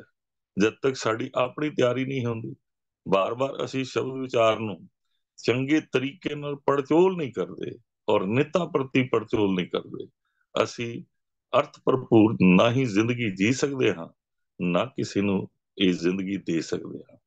ਕਿਉਂਕਿ ਸੰਸਾਰ ਵਿੱਚ ਹਰ ਜਗ੍ਹਾ ਦਲਦਲ ਜੀ ਬਣੀ ਹੋਈ ਹੈ। ਜਿਸ ਦਲਦਲ ਵਿੱਚ ਅਸੀਂ ਫਸ ਜਾਈਏ ਤੇ ਸਾਡੇ ਲਈ ਗੁਰਬਾਣੀ ਤੋਂ ਬਿਨਾਂ, ਗੁਰੂ ਤੋਂ ਬਿਨਾਂ ਨਿਕਲਣਾ ਬੜਾ ਔਖਾ ਹੈ। ਸੋ ਪਿਆਰੇ ਭੈਣੋ ਭਰਾਵੋ, ਸਾਨੂੰ ਇਹਨਾਂ ਚੀਜ਼ਾਂ ਨੂੰ ਹਰ ਤਰੀਕੇ ਨਾਲ ਸਮਝਣਾ ਪਏਗਾ। ਜੋ ਹਰ ਗੁਰਦੁਆਰਿਆਂ ਵਿੱਚ ਅੱਜ ਹੋ ਰਿਹਾ ਹੈ, ਉਸ ਦੇ ਲਈ ਸਾਡੇ ਕੋਲ ਕੋਈ ਸਾਧਨ ਨਹੀਂ ਹੈ ਕਿ ਇਹਨਾਂ ਨੂੰ ਰੋਕਿਆ ਜਾ ਸਕੇ ਜਾਂ ਇਹਨਾਂ ਤੇ ਕੋਈ ਨਿਯਮ ਲਾਗੂ ਕੀਤਾ ਜਾ ਸਕੇ। ਔਰ ਨਿਯਮ ਲਾਗੂ ਕਰਨ ਵਾਸਤੇ ਸਾਡੇ ਕੋਲ ਕੋਈ ਕਾਨੂੰਨ ਨਹੀਂ ਹੈ, ਸਾਡੇ ਕੋਲ ਕੋਈ ਫੌਜ ਨਹੀਂ ਹੈ, ਸਾਡੇ ਕੋਲ ਕੋਈ ਜੱਜ ਨਹੀਂ ਹੈ ਜਿਹੜਾ ਇਹਦਾ ਫੈਸਲਾ ਦੇ ਸਕੇ। ਇਸ ਕਰਕੇ ਸਾਨੂੰ ਸਮਝਣਾ ਪਏਗਾ, ਤੇ ਪ੍ਰਚਾਰਕ ਵੀਰਾਂ ਨੂੰ ਤੇ ਸਾਡੇ ਸੁਹਿਰਦ ਜਿਹੜੇ ਸੰਗਤ ਹੈ, ਜਿਨ੍ਹਾਂ ਨੂੰ ਸਮਝ ਆ ਗਈ ਹੈ, ਉਹਨਾਂ ਨੂੰ ਘਰਾਂ ਵਿੱਚ ਬੈਠਣ ਦੀ ਲੋੜ ਨਹੀਂ ਹੈ। ਜਿਹੜੀਆਂ ਆਰਤੀਆਂ ਪਖੰਡ ਦੀਆਂ ਇਹ ਚੱਲ ਰਹੀਆਂ ਨੇ, ਦੀਵੇ ਬੱਤੀ ਬਾਲ ਕੇ, ਸੰਖ ਜਿਹੜੇ ਚਲਾ ਕੇ, ਨਾਰੀਅਲ ਵੀ ਰੱਖੇ ਜਾ ਰਹੇ ਨੇ। ਹੁਣ ਖੰਡ ਪਾਠ ਵਿੱਚ ਵੀ ਇਹ ਕੰਮ ਚੱਲਦੇ ਹਨ, ਔਰ ਨਵੇਂ-ਨਵੇਂ ਕਿਸਮ ਦੇ ਪਾਠ ਤਿਆਰ ਕਰ ਦਿੱਤੇ ਗਏ ਹਨ। ਸੰਪਟ ਪਾਠ ਵਰਗੇ ਪਾਠ ਤਿਆਰ ਕਰ ਦਿੱਤੇ ਗਏ ਨੇ। ਕੋਈ ਪਾਠ ਸੰਪਟ ਪਾਠ ਕਰ ਰਿਹਾ ਹੈ, ਕੋਈ ਤੁਕ ਪਾਠ ਕਰ ਰਿਹਾ ਹੈ, ਕੋਈ ਕਿਸੇ ਕਿਸਮ ਦਾ ਵੀ ਕਰ ਰਿਹਾ ਹੈ। ਇਹ ਆਰਤੀ ਦੇ ਤਰੀਕੇ ਦੇ ਕਈ ਕਿਸਮ ਦੇ ਪਾਖੰਡ ਸਾਡੇ 'ਚ ਪ੍ਰਚਾਰੇ ਜਾ ਰਹੇ ਨੇ। ਔਰ ਦੇਖੋ ਕਿੰਨੀ ਕਮਾਲ ਦੀ ਗੱਲ ਹੈ, ਅੱਜ ਡਿਗਰੀਆਂ ਦਿੱਤੀਆਂ ਜਾ ਰਹੀਆਂ ਨੇ, ਬ੍ਰਹਮ ਗਿਆਨ ਦੀਆਂ, ਫਲਾਣੇ ਗਿਆਨ ਦੀਆਂ, ਢਿੰਗਣੇ ਗਿਆਨ ਦੀਆਂ। ਸਾਨੂੰ ਇਹ ਸਮਝ ਨਹੀਂ ਆ ਰਹੀ, ਜਿਸ ਗਿਆਨ ਦੀ ਗੱਲ ਗੁਰੂ ਨਾਨਕ ਸਤਿਗੁਰੂ ਜੀ ਨੇ ਕੀਤੀ ਹੈ, ਉਸ ਗਿਆਨ ਵੱਲ ਸਾਡਾ ਧਿਆਨ ਨਹੀਂ ਜਾ ਰਿਹਾ। ਉਹਦੇ ਕਾਰਨ ਨੇ ਕਿ ਅਸੀਂ ਹਰ ਜਗ੍ਹਾ, ਹਰ ਪ੍ਰਬੰਧਕ ਕਮੇਟੀ ਸ਼ਬਦ ਵਿਚਾਰ ਨੂੰ ਅਹਿਮੀਅਤ ਨਹੀਂ ਦੇ ਰਹੀ। ਉਹ ਸੰਗਤ ਦੀ ਡਿਮਾਂਡ ਤੇ ਸ਼ਬਦ ਵਿਚਾਰ ਵਾਸਤੇ ਸੱਜਣ ਸੱਦ ਲੈਂਦੇ ਹਨ। ਜੇ 1 ਘੰਟੇ ਦਾ ਟਾਈਮ ਹੋਵੇ ਤੇ ਉਹਨੂੰ 20 ਮਿੰਟਾਂ ਵਿੱਚ ਹੀ ਸਲਟਾਉਣ ਦੀ ਕੋਸ਼ਿਸ਼ ਕਰਦੇ ਨੇ। ਕੋਈ ਪ੍ਰਬੰਧ ਉਹਨਾਂ ਨੇ, ਕੋਈ ਅਚਾਨਕ ਕੋਈ ਆ ਗਿਆ ਤੇ ਉਹ ਕਥਾਵਾਚਕ ਦੇ ਟਾਈਮ ਨੂੰ ਕੱਟ ਕੇ ਉਹਨੂੰ ਲਗਾ ਦਿੰਦੇ ਨੇ। ਕੀਰਤਨ ਦਾ ਟਾਈਮ ਨਹੀਂ ਕੱਟਦੇ, ਕਿਉਂਕਿ ਸਾਡਾ ਜ਼ੋਰ ਸਾਰਿਆਂ ਦਾ ਕੀਰਤਨ ਤੇ ਹੈ। ਜਿਸ ਕੀਰਤਨ ਦੀ ਗੱਲ ਮੇਰੇ ਸਤਿਗੁਰੂ ਨੇ ਕੀਤੀ ਸੀ, ਉਹ ਕੀਰਤਨ ਅਸੀਂ ਕਰ ਨਹੀਂ ਰਹੇ। ਸਾਡਾ ਜ਼ੋਰ ਰਾਗਾਂ ਦੇ ਉੱਪਰ ਹੈ। ਲੱਖਾਂ ਡਾਲਰ 31 ਰਾਗਾਂ ਦੇ ਦਰਬਾਰ ਕਰਾਉਣ ਵਾਸਤੇ ਲਗਾ ਦਿੱਤੇ ਜਾਂਦੇ ਨੇ। ਮੈਂ ਇਹ ਨਹੀਂ ਕਹਿ ਰਿਹਾ ਕਿ ਰਾਗ ਦੀ ਜਿਹੜੇ ਹਨ ਨਹੀਂ ਗਾਣੇ, ਜਾਂ ਰਾਗਾਂ ਦੇ ਦਰਬਾਰ ਨਹੀਂ ਕਰਾਣੇ ਹਨ। ਜੇ ਚੰਗਾ ਹੋਵੇ ਇੱਕ ਸ਼ਬਦ ਰਾਗ ਵਿੱਚ ਗਾਇਆ ਜਾਏ ਤੇ ਉਸੇ ਸ਼ਬਦ ਦੀ ਵਿਚਾਰ ਕੀਤੀ ਜਾਏ। ਜੇ ਇੱਕ ਸ਼ਬਦ ਕੀਰਤਨੀ ਸਿੰਘ ਕਿਸੇ ਰਾਗ ਵਿੱਚ ਗਾ ਰਿਹਾ ਹੈ, ਉਸੇ ਸ਼ਬਦ ਦੀ ਅਰਥ ਤੇ ਉਹਦੀ ਫਿਲਾਸਫੀ ਇੱਕ ਵਿਦਵਾਨ ਸੱਜਣ ਰੱਖਣ ਤੇ ਆਈ ਹੋਈ ਸੰਗਤ ਦੀ ਝੋਲੀ 'ਚ ਹੀਰੇ ਜਵਾਹਰਾਤ ਮੋਤੀ ਵੀ ਪੈ ਸਕਦੇ ਹਨ। ਸਾਨੂੰ ਸੋਚਣਾ ਪਏਗਾ, ਆਪਣਾ ਰੁੱਖਾਪਨ ਵੀ ਤਿਆਗਣਾ ਪਏਗਾ। ਅਸੀਂ ਵੀ ਪਰ ਜਿਹੜੇ ਸੁਹਿਰਦ ਸੰਗਤ ਹੈ, ਉਹਨਾਂ ਦੇ ਅੰਦਰ ਵੀ ਰੁੱਖਾਪਨ ਆਇਆ ਹੈ, ਇਹ ਵੀ ਦੇਖਣਾ ਚਾਹੁੰਦਾ ਹੈ। ਅਸੀਂ ਗੱਲ ਕਰਦੇ ਹਾਂ, ਰੁੱਖੇ ਹੋ ਜਾਂਦੇ ਹਾਂ। ਕਦੀ ਵੀ ਮਿੱਠਤਾ ਨਹੀਂ ਹੈ ਸਾਡੇ ਲਈ। ਸਤਿਗੁਰੂ ਜੀ ਕਹਿੰਦੇ ਨੇ, ਮਿੱਠਤ ਨੀਵੀਂ ਨਾਨਕਾ, ਗੁਣ ਚੰਗਿਆਈਆਂ ਤਤ। ਜੇ ਕਿਸੇ ਦੇ ਅੰਦਰ ਗੁਣ ਵੀ ਪੜਨੇ ਨੇ ਤੇ ਸਾਨੂੰ ਮਿੱਠਤ ਲਿਆਣੀ ਪਏਗੀ, ਸਾਨੂੰ ਨਿਮਰਤਾ ਲਿਆਣੀ ਪਏਗੀ। ਅਸੀਂ ਕਈ ਵਾਰੀ ਨਿਮਰਤਾ ਦੇ ਉੱਪਰ ਵਿਸ਼ੇ ਕਰ ਚੁੱਕੇ ਹਾਂ ਔਰ ਵਿਚਾਰ ਵੀ ਰਹੇ ਹਾਂ, ਫਿਰ ਵੀ ਸਾਡੇ ਅੰਦਰ ਨਿਮਰਤਾ ਨਹੀਂ ਆ ਰਹੀ। ਅਸੀਂ ਇੱਕਦਮ ਅੱਗ ਬੁਝਬੁਲਾ ਹੋ ਜਾਂਦੇ ਹਾਂ, ਪੁਰਾਣੀਆਂ ਗੱਲਾਂ ਨੂੰ ਆਪਣੇ ਦਿਮਾਗ 'ਚੋਂ ਕੱਢ ਨਹੀਂ ਪਾਉਂਦੇ ਹਾਂ। ਗੁਰਮਤਿ ਕਹਿੰਦੀ ਹੈ ਕਿ ਸਾਨੂੰ ਅਗਾਂਹ ਕੋ ਤਰਾਂਗ ਕਰਨਾ ਹੈ, ਪਿਛਲੀ ਗੱਲਾਂ ਨੂੰ ਛੱਡਣਾ ਹੈ। ਅਸੀਂ ਨਹੀਂ ਛੱਡ ਪਾ ਰਹੇ। ਜੋ ਕਾਰਨ ਨੇ ਸਾਡੇ, ਅਸੀਂ ਇਹਨਾਂ ਜਿਹੜੀ ਦਿਖਾਵੇ ਦੀਆਂ ਆਰਤੀਆਂ ਹੋ ਰਹੀਆਂ ਨੇ, ਜਿਨ੍ਹਾਂ ਪਖੰਡ ਦੀਆਂ ਆਰਤੀਆਂ ਹੋ ਰਹੀਆਂ ਨੇ, ਉਹ ਪਖੰਡ ਵੱਧਦਾ ਜਾ ਰਿਹਾ ਹੈ, ਕਿਉਂਕਿ ਖੁਦ ਦੇ ਵਿੱਚ ਵੀ ਅਸੀਂ ਤਬਦੀਲੀ ਨਹੀਂ ਕਰ ਪਾ ਰਹੇ।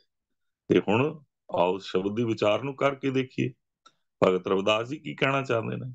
ਕਿਉਂਕਿ ਸਤਿਗੁਰੂ ਗੁਰੂ ਨਾਨਕ ਸਾਹਿਬ ਨੇ ਵੀ ਆਪਣੀ ਬਾਣੀ ਦੇ ਅੰਦਰ ਸਾਨੂੰ ਅਲਰਟ ਕੀਤਾ ਸੀ, ਕਿ ਸਾਨੂੰ ਸਮਝਾਇਆ ਸੀ, ਖਿਮਾ ਕਰਨੀ, ਗगन में थाल रव चंद दीपक बनै तार का मंडल जनक मोती धूप मन आन लो पवन चवड़ो करे सगल बन राय फुलंत ज्योति कैसी आरती होए भाव खंडना तेरी आरती अनहता शब्द वाजंत पेरी रहाओ सहस तब नैन नैन है तो ही को सहस मूरत नन्ना एक तो ही सहस पद बिमल नन एक पद गंध बिन सहस तव गंध चलत मोही सब में जोत जोत है सोई सोए तिस दे चानन सब में चानन होए गुर साखी जोत प्रगट होए जो तिस भावै सो आरती होए। सतगुरु स्पष्ट कर रहे ने ਗੁਰੂ ਦੀ ਸਿੱਖਿਆ ਤੋਂ ਬਿਨਾਂ ਸਾਡੇ ਅੰਦਰ ਅਕਾਲ ਪੁਰਖ ਦੀ ਜੋਤ ਪ੍ਰਗਟ ਨਹੀਂ ਹੋ ਸਕਦੀ। ਅਸੀਂ ਅਕਾਲ ਪੁਰਖ ਦੀ ਜੋਤ ਨੂੰ ਅੰਦਰ ਪ੍ਰਕਾਸ਼ਮਾਨ ਕੀਤੇ ਬਿਨਾਂ, ਭਾਵ ਗਿਆਨ ਰੂਪੀ ਪ੍ਰਕਾਸ਼ ਨੂੰ ਪਾਏ ਬਿਨਾਂ, ਅਸੀਂ ਆਪਣਾ ਮਨੁੱਖਾ ਜੀਵਨ ਦਾ ਸਫ਼ਰ ਸਹੀ ਤਰੀਕੇ ਨਾਲ ਜੀ ਨਹੀਂ ਪਾਵਾਂਗੇ। ਤੇ ਭਗਤ ਰਵਿਦਾਸ ਜੀ ਇਸ ਗੱਲ ਨੂੰ ਵੀ ਆਪਣੇ ਢੰਗ ਦੇ ਨਾਲ ਬੜੀ ਖੂਬਸੂਰਤੀ ਦੇ ਨਾਲ ਸਾਡੇ ਅੰਦਰ ਸਮਝਾਉਣਾ ਚਾਹੁੰਦੇ ਹਨ, ਦਸਾਉਣਾ ਚਾਹੁੰਦੇ ਹਨ। ਨਾਮ ਤੇਰੋ ਆਰਤੀ ਮਜਨ ਮੁਰਾਰੇ, ਹਰ ਕੇ ਨਾਮ ਬਿਨ ਝੂਠੇ ਸਗਲ ਪਸਾਰੇ ਰਹਾਓ। ਹੁਣ ਨਾਮ ਦੀ ਆਰਤੀ ਦੀ ਗੱਲ ਕਰ ਰਹੇ ਹਨ। ਉਹ ਆਰਤੀ ਜਿਹੜੀ ਥਾਲ ਵਿੱਚ ਦੀਵੇ ਬਾਲ ਕੇ ਤੇ ਥਾਲ ਵਿੱਚ ਕਈ ਕਿਸਮ ਦੇ ਸਾਧਨ ਜੁਟਾ ਕੇ, ਹੀਰੇ ਜਵਾਹਰਾਤ ਦੇ ਥਾਲ ਬਣਾ ਕੇ ਆਰਤੀ ਕੀਤੀ ਜਾ ਰਹੀ ਹੈ। ਤੇ ਹੇ ਮੁਰਾਰੇ, ਭਾਵ ਰੱਬ ਜੀ, ਧਰਤੀ ਦੇ ਮਾਲਕ, ਤੁਹਾਡੀ ਇੱਕ ਐਸੀ ਆਰਤੀ ਹੈ, ਮੈਨੂੰ ਤੇ ਤੁਹਾਡੇ ਨਾਮ ਦੀ ਆਰਤੀ ਹੀ ਸਮਝ ਆਉਂਦੀ ਹੈ। ਹੁਣ ਨਾਮ ਦੀ ਪਰਿਭਾਸ਼ਾ ਵਿੱਚ ਅਸੀਂ ਸਿਰਫ ਰਸਨਾ ਤੋਂ ਜਪਣ ਤੱਕ ਸੀਮਤ ਹੋ ਗਏ ਹਾਂ। ਰਸਨਾ ਤੋਂ ਜਪ ਰਹੇ ਹਾਂ, ਜਪਣਾ ਹੈ, ਔਰ ਜ਼ਰੂਰੀ ਜਪਣ ਨਾਲ ਹੀ ਅੱਗੇ ਮਨ ਤੱਕ ਗੱਲ ਆਏਗੀ।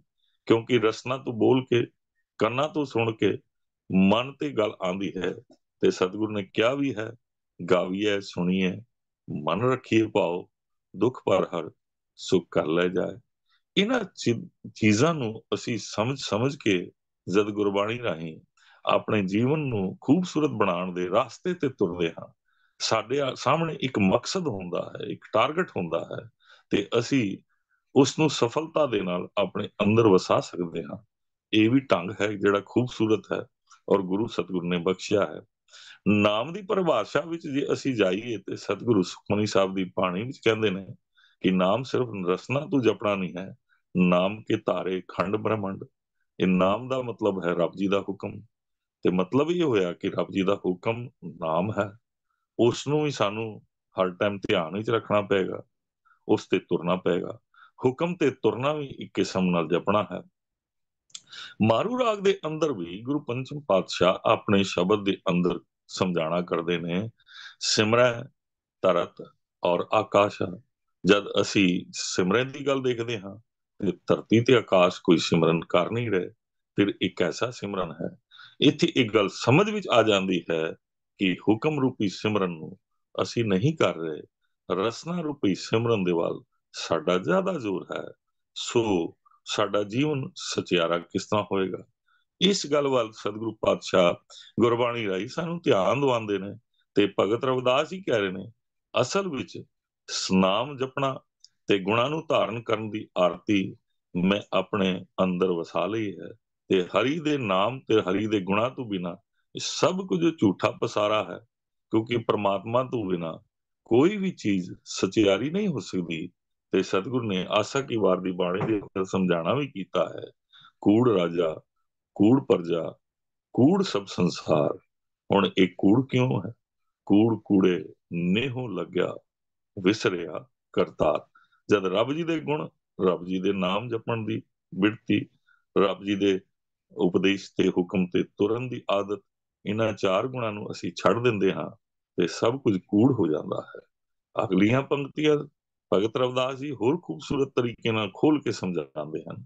ਨਾਮ ਤੇਰੋ ਆਸਨੋ, ਭਾਵ ਆਸਨ ਉਹਨੂੰ ਕਹਿੰਦੇ ਨੇ ਜਿਹੜਾ ਰੇਸ਼ਮ ਦਾ ਕਪੜਾ ਥੱਲੇ ਢਾ ਕੇ ਪੰਡਤ ਜੀ ਜਿੱਥੇ ਪੂਜਾ ਕਰਦੇ ਹਨ, ਜਿੱਥੇ ਤਿਆਰੀ ਕਰਦੇ ਹਨ, ਉਹਨਾਂ ਦਾ ਸੂਤ ਦਾ ਕਿਸੇ ਕਿਸਮ ਦਾ ਵੀ ਜੋ ਵੀ ਸਮਰਥਾ ਅਨੁਸਾਰ ਕਪੜਾ ਹੁੰਦਾ ਹੈ, ਉਸ ਨੂੰ ਉਹ ਆਪਣੇ ਢਾ ਕੇ ਤੇ ਉਹ ਆਸਨ ਸਤਿਗੁਰੂ ਜੀ ਭਗਤ ਰਵਿਦਾਸ ਜੀ ਕਹਿੰਦੇ ਹਨ ਕਿ ਉਹ ਆਸਨ ਮੇਰਾ ਨਾਮ ਹੈ, ਮੇਰੇ ਅੰਦਰ ਰੱਬੀ ਗੁਣ ਹਨ, ਮੇਰੇ ਅੰਦਰ ਰੱਬ ਜੀ ਦਾ ਸਿਮਰਨ ਹੈ। ਜੋ ਮਨੁੱਖਾ ਜੀਵਨ ਦਾ ਮੇਰਾ ਮਕਸਦ ਹੈ ਉਹ ਮੇਰਾ ਆਸਨ ਬਣ ਜਾਂਦਾ ਹੈ। ਨਾਮ ਤੇਰੋ ਉਰਸਾ, ਉਰਸਾ ਕਹਿੰਦੇ ਨੇ ਜਿਸ ਦੇ ਉੱਪਰ ਚੰਦਨ ਕਸੀ ਜਾਂਦੀ ਹੈ। ਮੇਰੇ ਉਰਸਾ, ਮੇਰਾ ਭਾਵ ਜਿੱਥੇ ਮੈਂ ਚੰਦਨ ਕਸਣਾ ਹੈ, ਭਾਵ ਜੀਵਨ ਦੀ ਮੈਲ ਕੱਢਣੀ ਹੈ, ਉਹ ਉਰਸਾ ਮੇਰਾ ਨਾਮ ਹੈ, ਰੱਬੀ ਗੁਣ ਹਨ। ਨਾਮ ਤੇਰਾ ਕੇਸਰੋ ਲੈ ਛਿਟਕਾਰੇ, ਜਿਹੜੇ ਕੇਸਰ ਦੇ ਛਿਟਕਾਰੇ ਪਾਣੇ ਹਨ ਉਹ ਵੀ ਮੇਰਾ ਰੱਬੀ ਗੁਣ ਤੇ ਰੱਬੀ ਨਾਮ ਸਿਮਰਨ ਹੈ। ਨਾਮ ਤੇਰਾ ਅੰਬਲਾ, ਨਾਮ ਤੇਰੋ ਚੰਦਨੋ। ਹੁਣ ਚੰਦਨ ਘਸਣ ਦੇ ਹਾਂ ਉਸ ਪੱਥਰ ਦੇ ਉੱਪਰ ਤੇ ਉਹਦੇ ਆਸੇ ਪਾਣੀ ਚਾਹੀਦਾ ਹੁੰਦਾ ਹੈ, ਤੇ ਭਗਤ ਰਵਿਦਾਸ ਜੀ ਕਹਿੰਦੇ ਨੇ ਮੇਰਾ ਨਾਮ ਹੀ ਜਿਹੜਾ ਅੰਬਲਾ ਹੈ, ਪਾਓ ਪਾਣੀ ਹੈ, ਜਲ ਹੈ। ਨਾਮ ਹੀ ਮੇਰੇ ਲਈ ਰੱਬੀ ਗੁਣ ਹਨ, ਨਾਮ ਹੀ ਮੇਰੇ ਲਈ ਸਭ ਕੁਝ ਹੈ। ਪਾਓ ਪ੍ਰਮਾਤਮਾ ਤੋਂ ਬਿਨਾ ਮੇਰਾ ਜੀਵਨ ਵਿਅਰਥ ਹੈ। ਜੇ ਪ੍ਰਮਾਤਮਾ ਦੀ ਸੱਤਿਆ ਨਿਕਲ ਗਈ ਤੇ ਇਹ ਸਰੀਰ ਮਿੱਟੀ ਦੀ ਢੇਰੀ ਹੋ ਜਾਏਗਾ। ਤੇ ਇਸੇ ਗੱਲ ਨੂੰ ਹੋਰ ਖੂਬਸੂਰਤ ਤਰੀਕੇ ਨਾਲ ਸਮਝਾਉਂਦੇ ਭਗਤ ਰਵਿਦਾਸ ਜੀ ਕਹਿੰਦੇ ਨੇ, ਨਾਮ ਤੇਰਾ ਅੰਬਲਾ, ਨਾਮ ਤੇਰੋ ਚੰਦਨੋ, ਚੰਦਨ ਵੀ ਨਾਮ ਹੈ। ਕਸ ਜਪੈ ਨਾਮ ਲੈ, ਤੁਝੇ ਕਿਆ ਚਾਰ ਕਉ ਚਾਰ। ਤੈਨੂੰ ਕੀ ਚੜਾਵਾਂ? ਚਾਰੇ ਦਾ ਮਤਲਬ ਚੜਾਣਾ, ਜਿਹੜਾ ਹੈ ਹੀ ਸਭ ਕੁਝ ਤੇਰਾ ਹੈ। ਭਾਵੇਂ ਉਹ ਚੰਦਨ ਹੋਵੇ, ਭਾਵੇਂ ਉਹ ਪਾਣੀ ਹੋਵੇ, ਭਾਵੇਂ ਉਹ ਫੁੱਲ ਹੋਣ, ਭਾਵੇਂ ਉਹ ਪੱਤੀਆਂ ਹੋਣ, ਭਾਵੇਂ ਕਿਤਨੀ ਵੀ ਕੀਮਤੀ ਵਸਤੂ ਹੋਵੇ, ਰੱਬ ਜੀ ਤੁਸੀਂ ਬਣਾਈ ਹੈ, ਤੁਸੀਂ ਦਿੱਤੀ ਹੈ, ਤੇ ਤੁਹਾਨੂੰ ਕੀ ਚੜਾਵਾਂ ਮੈਂ, ਕੀ ਅਰਪਣ ਕਰਾਂ? ਨਾਮ ਤੇਰਾ ਦੀਵਾ, ਨਾਮ ਤੇਰੋ ਬਾਤੀ। ਹੁਣ ਦੀਵਾ ਬਾਲਣਾ ਹੈ ਤੇ ਪੰਡਤ ਜੀ ਦੀਵਾ ਕਈ ਵਾਰੀ ਆਟੇ ਦਾ ਬਣਾ ਲੈਂਦੇ ਨੇ, ਕਈ ਵਾਰੀ ਮਿੱਟੀ ਦਾ ਬਣਦਾ ਹੈ। ਤੇ ਉਹ ਮੇਰੇ ਵਾਸਤੇ ਤੇ ਤੇਰੇ ਰੱਬੀ ਗੁਣ, ਤੇਰੇ ਸਤਿਗੁਰੂ ਜੀ ਕੀਮਤੀ ਗੁਣ, ਜਿਹੜੇ ਨੌ ਨਿਧੀ ਖਜ਼ਾਨੇ ਹਨ, ਉਹ ਮੈਨੂੰ ਅਪਣਾਣੇ ਤੇ ਤੇਰਾ ਨਾਮ ਜਪਣਾ, ਗੁਰਬਾਣੀ ਪੜ੍ਹਨੀ, ਗੁਰਬਾਣੀ ਅਨੁਸਾਰ ਜੀਵਨ ਜੀਣਾ, ਮੇਰੇ ਵਾਸਤੇ ਇਹੀ ਅਸਲ ਮੇਰਾ ਦੀਵਾ ਹੈ। ਤੇ ਉਹਦੇ ਚ ਜਿਹੜੀ ਵੱਟੀ ਪਾਉਂਦੇ ਹਨ ਸੂ ਆਪਣੀ ਰੂਹ ਦੀ, ਉਹ ਵੀ ਮੇਰਾ ਨਾਮ ਹੀ ਹੈ। ਨਾਮ ਤੇਰੋ ਤੇਲ, ਹੁਣ ਉਹਦੇ ਚ ਘਿਓ ਵੀ ਪਾਇਆ ਜਾਂਦਾ ਹੈ, ਤੇਲ ਵੀ ਪਾਇਆ ਜਾਂਦਾ ਹੈ। ਭਗਤਾਂ ਨੇ ਘਿਓ ਦਾ ਜ਼ਿਕਰ ਕੀਤਾ ਹੈ, ਇੱਥੇ ਭਗਤ ਰਵਿਦਾਸ ਜੀ ਨੇ, ਹੋਰਨਾਂ ਭਗਤਾਂ ਨੇ ਘਿਓ ਦਾ ਜ਼ਿਕਰ ਕੀਤਾ ਹੈ, ਇੱਥੇ ਭਗਤ ਰਵਿਦਾਸ ਜੀ ਨੇ ਤੇਲ ਦਾ ਜ਼ਿਕਰ ਕੀਤਾ ਹੈ। ਤੇ ਕਹਿੰਦੇ ਹਨ ਮੇਰੇ ਵਾਸਤੇ ਨਾਮ ਹੀ ਜਿਹੜਾ ਹੈ ਉਹ ਤੇਲ ਹੈ, ਭਾਵ ਰੱਬੀ ਗੁਣ ਤੇ ਸਿਮਰਨ ਹੀ ਮੇਰੇ ਵਾਸਤੇ ਤੇਲ ਹੈ। ਤੇ ਸਤਿਗੁਰੂ ਗੁਰੂ ਗ੍ਰੰਥ ਸਾਹਿਬ ਜੀ ਭਗਤ ਰਵਿਦਾਸ ਜੀ ਰਾਹੀਂ ਸਾਨੂੰ ਸਮਝਾਉਂਦੇ ਨੇ, ਨਾਮ ਤੇਰਾ ਦੀਵਾ, ਨਾਮ ਤੇਰੋ ਬਾਤੀ, ਨਾਮ ਤੇਰੋ ਤੇਲ ਲੈ ਮਾਹੇ ਪਸਾਰੇ। ਇਹ ਸਾਰੇ ਸਭ ਜਗ੍ਹਾ ਅਸੀਂ ਜੋ ਵੀ ਸਮਝ ਰਹੇ ਹਾਂ, ਸਭ ਕੁਝ ਭਗਤ ਰਵਿਦਾਸ ਜੀ ਕਹਿੰਦੇ ਨੇ, ਉਹ ਸਭ ਹੀ ਨਾਮ ਨੂੰ ਨਜ਼ਰ ਆਉਂਦਾ ਹੈ, ਤੂੰ ਹੀ ਨਜ਼ਰ ਆਉਂਦਾ ਹੈ। ਪਾਓ ਤੂੰ ਹੀ ਦੀ ਗੱਲ ਪਰਿਭਾਸ਼ਾ ਸਮਝਾ ਰਹੇ ਨੇ। ਸਭ ਗੋਬਿੰਦ ਹੈ, ਸਭ ਗੋਬਿੰਦ ਹੈ ਦੀ ਪਰਿਭਾਸ਼ਾ ਸਮਝਾ ਰਹੇ ਨੇ। ਸਭ ਜਗ੍ਹਾ ਗੋਬਿੰਦਾ ਵਾਸਾ ਹੈ, ਘਟ ਸਭੇ ਘਟ ਰਾਮ ਬੋਲੇ, ਰਾਮਾ ਬੋਲੇ, ਰਾਮ ਬਿਨਾ ਕੋ ਬੋਲੇ ਰੇ। ਇਸ ਪਰਿਭਾਸ਼ਾ ਨੂੰ ਬੜੇ ਖੂਬਸੂਰਤ ਤਰੀਕੇ ਨਾਲ, ਬੜੇ ਸੋਹਣੇ ਔਰ ਸੁੰਦਰ ਤਰੀਕੇ ਨਾਲ ਸਮਝਾ ਰਹੇ। ਪਤਾ ਨਹੀਂ ਸਾਨੂੰ ਕਿਉਂ ਨਹੀਂ ਸਮਝ ਆ ਰਹੀ। ਅਸੀਂ ਜਾਂ ਤੇ ਸਮਝਣਾ ਨਹੀਂ ਚਾਹੁੰਦੇ, ਜਾਂ ਤੇ ਸਮਝ ਕੇ ਅਸੀਂ ਬਗਲੇ ਬਣ ਗਏ ਹਾਂ। ਮੇਰੇ ਵਰਗਿਆਂ ਨੇ ਬਗਲੇ ਦਾ ਰੂਪ ਧਾਰਨ ਕਰ ਲਿਆ ਹੈ। ਜਿਸ ਤਰ੍ਹਾਂ ਤੀਰਥਾਂ ਤੇ ਬਗਲਾ ਬੈਠਾ ਹੁੰਦਾ ਹੈ, ਉੱਥੇ ਰਾਮ ਰਾਮ ਜਪਿਆ ਜਾਂਦਾ ਹੈ, ਤੇ ਉਹ ਆਪਣਾ ਧਿਆਨ ਜਿਹੜਾ ਹੈ ਡੱਡੂ ਮੱਛੀਆਂ ਤੇ ਰੱਖਦਾ ਹੈ, ਭਾਵ ਬਿਰਤੀ ਭੈੜੀ ਬਿਰਤੀ ਤੇ ਰੱਖਦਾ ਹੈ। ਇਸੇ ਤਰ੍ਹਾਂ ਸਾਡੀ ਸੋਚ ਵੀ ਇਸੇ ਤਰ੍ਹਾਂ ਬਣਦੀ ਚਲੀ ਜਾ ਰਹੀ ਹੈ, ਸਾਡੀ ਆਦਤ ਇਹੋ ਜਿਹੀ ਬਣ ਰਹੀ ਹੈ। ਤੇ ਭਗਤ ਰਵਿਦਾਸ ਜੀ ਕਹਿੰਦੇ ਨੇ, ਨਾਮ ਤੇਰੇ ਕੀ ਜੋਤ ਲਗਾਈ, ਜਿਹੜੀ ਮੈਂ ਉਹਦੇ ਜੋਤ ਜਾਲਣੀ ਹੈ, ਅੱਗ ਬਾਲਣੀ ਹੈ, ਰੂਹ ਨੂੰ ਅੱਗ ਦਿਖਾਣੀ ਹੈ, ਬੱਤੀ ਨੂੰ, ਵੱਟੀ ਨੂੰ, ਉਹ ਵੀ ਤੇਰੇ ਨਾਮ ਦੀ ਅੱਗ ਹੈ। ਕਿਉਂਕਿ ਪ੍ਰਕਾਸ਼ ਤੋਂ ਬਿਨਾ, ਗਿਆਨ ਤੋਂ ਬਿਨਾ ਸਾਨੂੰ ਸਮਝ ਨਹੀਂ ਆ ਸਕਦੀ। ਬਾਣੀ ਵਿੱਚ ਇਸ ਗੱਲ ਨੂੰ ਦੀਵੇ ਦੇ ਪ੍ਰਮਾਣ ਦੇ ਕੇ ਗੁਰੂ ਦੇ ਸ਼ਬਦ ਦੇ ਪ੍ਰਕਾਸ਼ ਦੀ ਗੱਲ ਕੀਤੀ ਹੈ। ਭਗਤਾਂ ਨੇ ਵੀ ਤੇ ਸਤਿਗੁਰਾਂ ਨੇ ਵੀ, ਸਭ ਨੇ ਗੁਰਬਾਣੀ ਦੇ ਅੰਦਰ, ਗੁਰੂ ਗ੍ਰੰਥ ਸਾਹਿਬ ਵਿੱਚ 35 ਮਹਾਂਪੁਰਸ਼ਾਂ ਨੇ ਇਸ ਗੱਲ ਨੂੰ ਸਮਝਾਣਾ ਕੀਤਾ ਹੈ। ਦੀਵਾ ਬਲੇ ਅੰਧੇਰਾ ਜਾਏ, ਤੇ ਜਿਸ ਪ੍ਰਕਾਸ਼ ਦੀ ਲੋੜ ਹੈ, ਉਹ ਗੁਰਬਾਣੀ ਦੇ ਗਿਆਨ ਦੇ ਪ੍ਰਕਾਸ਼ ਦੀ ਲੋੜ ਹੈ, ਗੁਰ ਸ਼ਬਦ ਦੇ ਪ੍ਰਕਾਸ਼ ਦੀ ਲੋੜ ਹੈ। ਨਾਮ ਤੇਰੇ ਕੀ ਜੋਤ ਲਗਾਈ, ਭਇਓ ਉਜਿਆਰੋ। ਜਦ ਹੁਣ ਉਜਿਆਰਾ ਹੋ ਗਿਆ, ਮੈਨੂੰ ਸਮਝ ਵਿੱਚ ਆ ਗਈ, ਇਹ ਜਿੰਨਾ ਪਖੰਡ ਹੋ ਰਿਹਾ ਹੈ, ਜਿੰਨਾ ਦਿਖਾਵਾ ਹੋ ਰਿਹਾ ਹੈ, ਇਹਦੇ ਨਾਲ ਤੂੰ ਖੁਸ਼ ਨਹੀਂ ਹੋ ਸਕਦਾ। ਤੇਰੀ ਖੁਸ਼ੀ ਮਨੁੱਖਾਂ ਦੇ ਅੰਦਰ ਚੰਗੇ ਗੁਣਾਂ ਦੀ ਹੋਣੀ ਚਾਹੀਦੀ, ਨਾਮ ਜਪਣ ਦੀ ਹੋਣੀ ਚਾਹੀਦੀ, ਮਨੁੱਖਤਾ ਵਿੱਚ ਰੱਬ ਦੀ ਜੋਤ ਦੇਖ ਕੇ ਉਹਨਾਂ ਦੀ ਸੇਵਾ ਨਿਰਵਾਣ ਪਦ ਵਿੱਚ ਹੋਣੀ ਚਾਹੀਦੀ। ਕਿਉਂਕਿ 3 ਪਦ ਸੰਸਾਰ ਦੇ ਅੰਦਰ ਲੋਕਾਂ ਨੇ ਜਾਂ ਦੂਸਰੇ ਵਿਚਾਰਧਾਰਾ ਨੇ ਦਿੱਤੇ ਨੇ, ਰਜੋ ਸਤੋ ਤਮੋ ਗੁਣ। ਸਤਿਗੁਰੂ ਗੁਰੂ ਨਾਨਕ ਸਾਹਿਬ, ਗੁਰੂ ਗ੍ਰੰਥ ਸਾਹਿਬ ਤੇ ਗੁਰਮਤਿ ਦੀ ਪਰਿਭਾਸ਼ਾ ਨੇ ਸਾਨੂੰ ਚੌਥਾ ਪਦ ਦਿੱਤਾ ਹੈ, ਨਿਰਵਾਣ ਪਦ। ਉਹ ਨਿਰਵਾਣ ਪਦ ਵਿੱਚ ਅਸੀਂ ਲੰਗਰ ਦੀ ਸੇਵਾ ਤੇ ਕਰ ਰਹੇ ਹਾਂ, ਲੇਕਿਨ ਜਿਹੜਾ ਅਸਲ ਸੇਵਾ ਹੈ ਜੀਵਨ ਸੁਧਾਰਨ ਦੀ, ਮਨੁੱਖੀ ਜੀਵਨ ਦੇ ਅੰਦਰ ਸਚਿਆਰੇ ਹੋ ਕੇ ਜਾਤ ਪਾਤ, ਭਿੰਨ ਭੇਦ, ਸ਼ਕਲ ਨਸਲ, ਬਰਾਦਰੀਵਾਦ, ਪ੍ਰਾਂਤਵਾਦ, ਇਹਨਾਂ ਤੋਂ ਹਟੇ ਬਿਨਾਂ ਅਸੀਂ ਤੁਰ ਨਹੀਂ ਰਹੇ। ਸਾਨੂੰ ਅਜੇ ਤੱਕ ਪ੍ਰਾਂਤਵਾਦ ਹੀ ਸਤਾਉਂਦਾ ਹੈ, ਉਹਦੇ ਵਿੱਚ ਹੀ, ਜਾਤਾਂ ਵਿੱਚ ਹੀ ਖਚਿਤ ਹੋਏ ਹਾਂ। ਸੋ ਸਤਿਗੁਰੂ ਕਹਿੰਦੇ ਨੇ ਇਹ ਸਾਰੇ ਚੀਜ਼ਾਂ ਦੀ ਸਮਝ ਗੁਰਬਾਣੀ ਤੋਂ ਬਿਨਾਂ, ਉਸ ਤੇ ਪ੍ਰਕਾਸ਼ ਤੋਂ ਬਿਨਾਂ ਆ ਹੀ ਨਹੀਂ ਸਕਦੀ। ਤੇ ਪ੍ਰਕਾਸ਼ ਤਦ ਹੁੰਦਾ ਹੈ ਜਦ ਗੁਰਬਾਣੀ ਦੀ ਸਮਝ ਦੇ ਅਨੁਸਾਰ ਅਸੀਂ ਜੀਵਨ ਜੀਂਦੇ ਹਾਂ। ਭਇਓ ਉਜਿਆਰੋ ਭਵਨ ਸਗਲਾਰੇ, ਸਾਰੇ ਸਰੀਰਾਂ ਵਿੱਚ, ਸਾਰੀਆਂ ਭਾਵਨਾ ਦੇ ਅੰਦਰ ਤੇਰੇ ਜੋਤ ਦਾ ਪਸਾਰਾ ਹੈ, ਤੇਰੇ ਨਾਮ ਦਾ ਪਸਾਰਾ ਹੈ, ਤੇਰੇ ਗੁਣਾਂ ਦਾ ਪਸਾਰਾ ਹੈ। ਨਾਮ ਤੇਰੋ ਤਾਗਾ, ਨਾਮ ਫੁੱਲ ਮਾਲਾ। ਹੁਣ ਕਈ ਵਾਰੀ ਮੂਰਤੀਆਂ ਨੂੰ ਫੁੱਲਾਂ ਦੀ ਮਾਲਾ ਚੜਾਈ ਜਾਂਦੀ ਹੈ ਜਾਂ ਫੁੱਲ ਚੜਾਏ ਜਾਂਦੇ ਹਨ, ਤੇ ਉਸ ਦੇ ਲਈ ਭਗਤ ਰਵਿਦਾਸ ਜੀ ਕਹਿੰਦੇ ਨੇ ਤੇਰਾ ਨਾਮ ਹੀ ਮੇਰੇ ਲਈ ਉਹ ਧਾਗਾ ਹੈ ਜਿਸ ਦੇ ਵਿੱਚ ਮੈਂ ਫੁੱਲ ਪਰੋਂਦਾ ਹਾਂ। ਪਾਉ ਨਾਮ ਫੁੱਲ ਕਿਹੜੇ ਹੋਏ, ਇਹ ਰੱਬੀ ਗੁਣਾਂ ਦੇ ਫੁੱਲ, ਤੇ ਧਾਗਾ ਇੱਕ ਸੂਤਰ ਵਿੱਚ ਰੱਬ ਜੀ ਦੇ ਨਾਮ ਨੂੰ ਜਪਣਾ ਤੇ ਉਸ ਦੇ ਵਿੱਚ ਜੁੜ ਕੇ ਪਰਮ ਪਿਤਾ ਪਰਮੇਸ਼ਵਰ ਦੇ ਗੁਣਾਂ ਨੂੰ ਆਪਣੇ ਜੀਵਨ ਵਿੱਚ ਢਾਲਣਾ। ਨਾਮ ਤੇਰੋ ਤਾਗਾ, ਤੇਰਾ ਤਾਗਾ ਹੀ ਨਾਮ ਹੈ, ਤੇ ਉਸ ਧਾਗੇ 'ਚ ਜਿਹੜੇ ਫੁੱਲ ਚੜਨਗੇ, ਮਾਲਾ ਬਣੇਗੀ, ਉਹ ਵੀ ਤੇਰਾ ਨਾਮ, ਤੇਰੇ ਰੱਬੀ ਗੁਣ ਹਨ। ਭਾਰ 18 ਸਗਲ ਜੁਠਰਾਰੇ। ਹੁਣ ਭਾਰ 18 ਕੀ ਹੈ? ਇਹ ਸੰਸਾਰ ਵਿੱਚ ਜਿਹੜਾ ਮੰਨਿਆ ਜਾਂਦਾ ਹੈ ਬਨਸਪਤੀ ਦੇ ਜਿਹੜੇ ਇੱਕ ਇੱਕ ਪੱਤੇ ਤੇ ਇੱਕ ਪੱਤੇ ਜਿਹੜੇ ਨੇ ਹਰੇਕ ਕਿਸਮ ਦੇ ਪੱਤਿਆਂ ਨੂੰ ਇਕੱਠਿਆਂ ਕਰ ਲਈਏ ਤੇ ਇੱਕ ਭਾਰ ਪਾਓ, ਇੱਕ ਮਣ ਹੋ ਜਾਂਦਾ ਹੈ। ਤੇ 18 ਭਾਰ ਜਿਹਨੇ ਮੰਨਿਆ ਜਾਂਦਾ ਹੈ, ਪੱਤੇ ਇੱਕ ਇੱਕ ਹਰ ਬਨਸਪਤੀ ਦੇ ਇਕੱਠੇ ਕਰੀਏ ਤੇ ਉਹ ਇੱਕ ਕਿਸਮ ਨਾਲ ਮਨੋਤ ਹੈ। ਇਹ ਕੋਈ ਸਚਾਈ ਜਾਂ ਸਚਾਈ ਸੋਚਣ ਵਾਸਤੇ ਨਹੀਂ ਹੈ। ਸੋ ਉਸ ਦੇ ਬਾਰੇ ਭਗਤ ਰਵਿਦਾਸ ਜੀ ਸਾਨੂੰ ਗਿਆਨ ਦਿੰਦੇ ਹਨ ਕਿ ਭਾਰ 18 ਸਗਲ ਜੁਠਾਰੇ। ਹੁਣ ਸਾਰੇ ਜੁਠਾਰੇ ਜਿਹੜੇ ਹਨ ਸਾਡੇ ਸਾਹਮਣੇ ਸਭ ਕੁਝ ਦਿਖਾਵਾ ਬਣ ਚੁੱਕੇ ਹਨ। ਇਹ ਸਾਡੇ ਝੂਠੇ ਕੰਮ ਹੋ ਚੁੱਕੇ ਹਨ।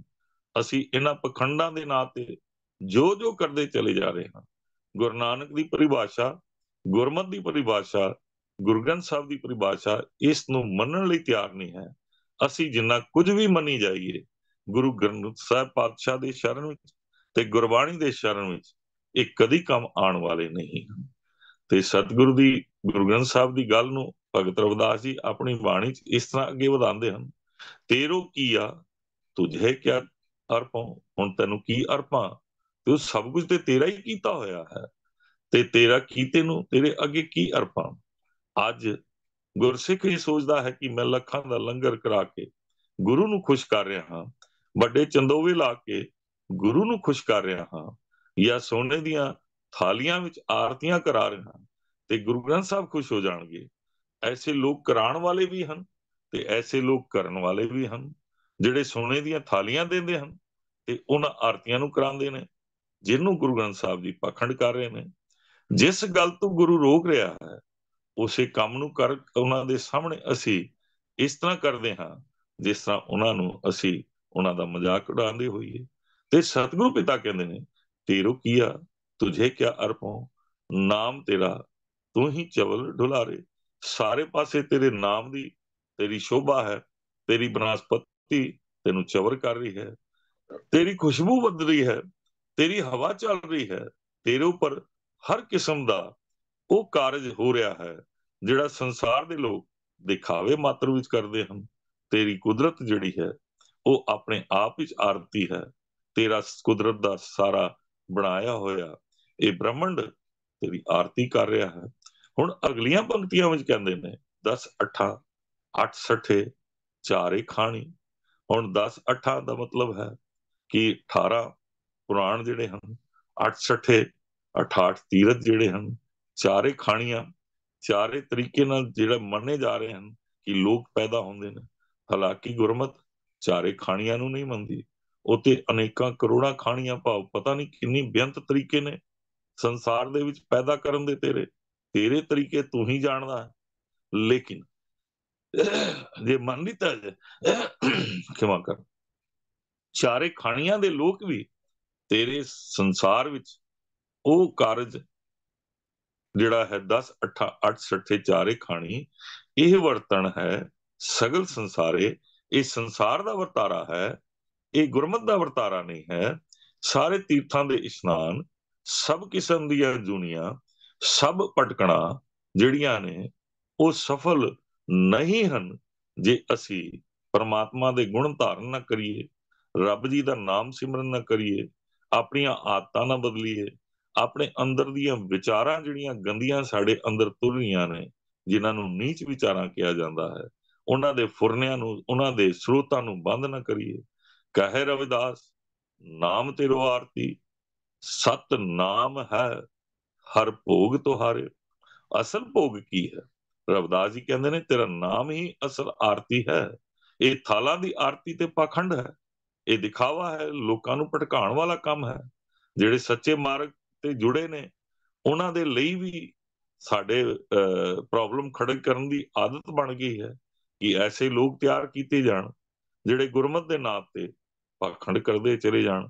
ਇਹਨਾਂ ਪਖੰਡਾਂ ਦੇ ਨਾਂ ਤੇ ਅਸੀਂ ਕਾਰਜ ਕਰਦੇ ਜਾ ਰਹੇ ਹਾਂ।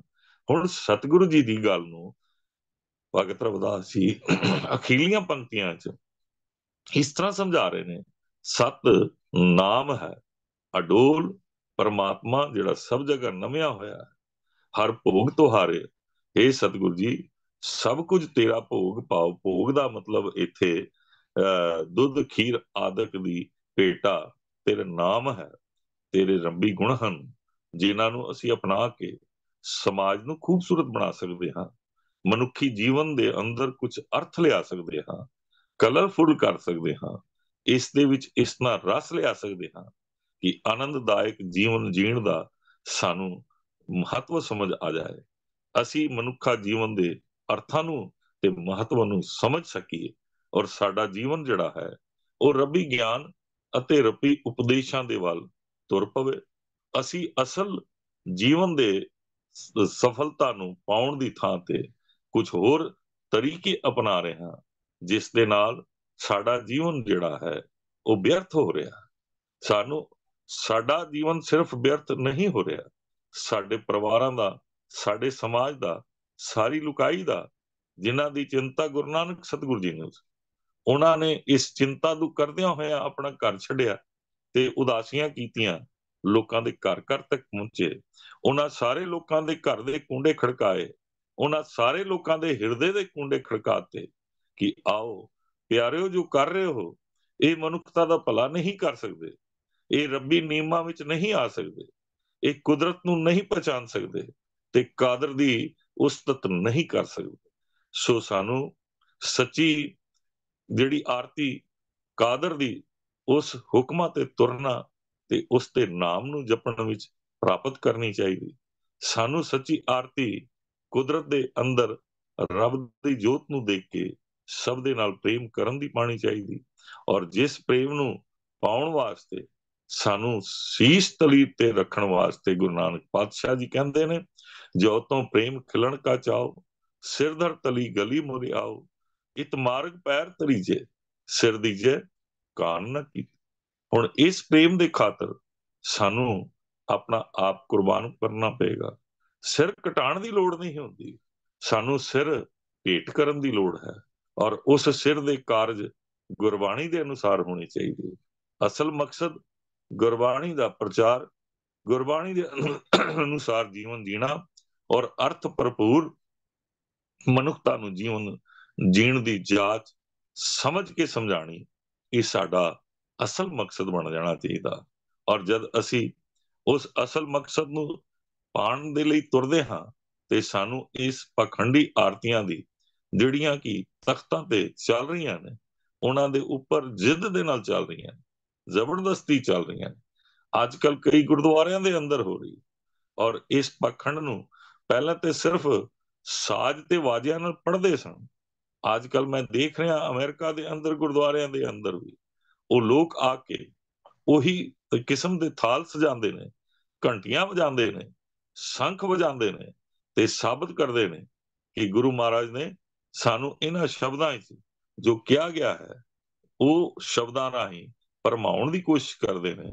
ਜਿਹੜੇ ਸ਼ਬਦ ਭਗਤ ਸੈਣ ਜੀ ਦੇ ਹਨ, ਔਰ ਜਿਹੜੇ ਸ਼ਬਦ ਭਗਤ ਪੀਪਾ ਜੀ ਨੇ, ਔਰ ਜਿਹੜਾ ਸ਼ਬਦ ਜਿਹੜਾ ਹੈ ਇੱਕ ਤੇ ਕਮਾਲ ਦੀ ਗੱਲ ਹੈ, ਜਿਹੜੀ ਭਗਤ ਧੰਨਾ ਜੀ ਦਾ ਇੱਕ ਸ਼ਬਦ ਜਿਹੜਾ ਹੈ ਉਹ ਪ੍ਰਚਾਰਿਆ ਜਾਂਦਾ ਹੈ ਸਾਡੇ ਵਿੱਚ, ਕਿ ਇਹ ਸ਼ਬਦ ਜਿਹੜਾ ਹੈ ਆਰਤੀ ਦਾ ਹੈ।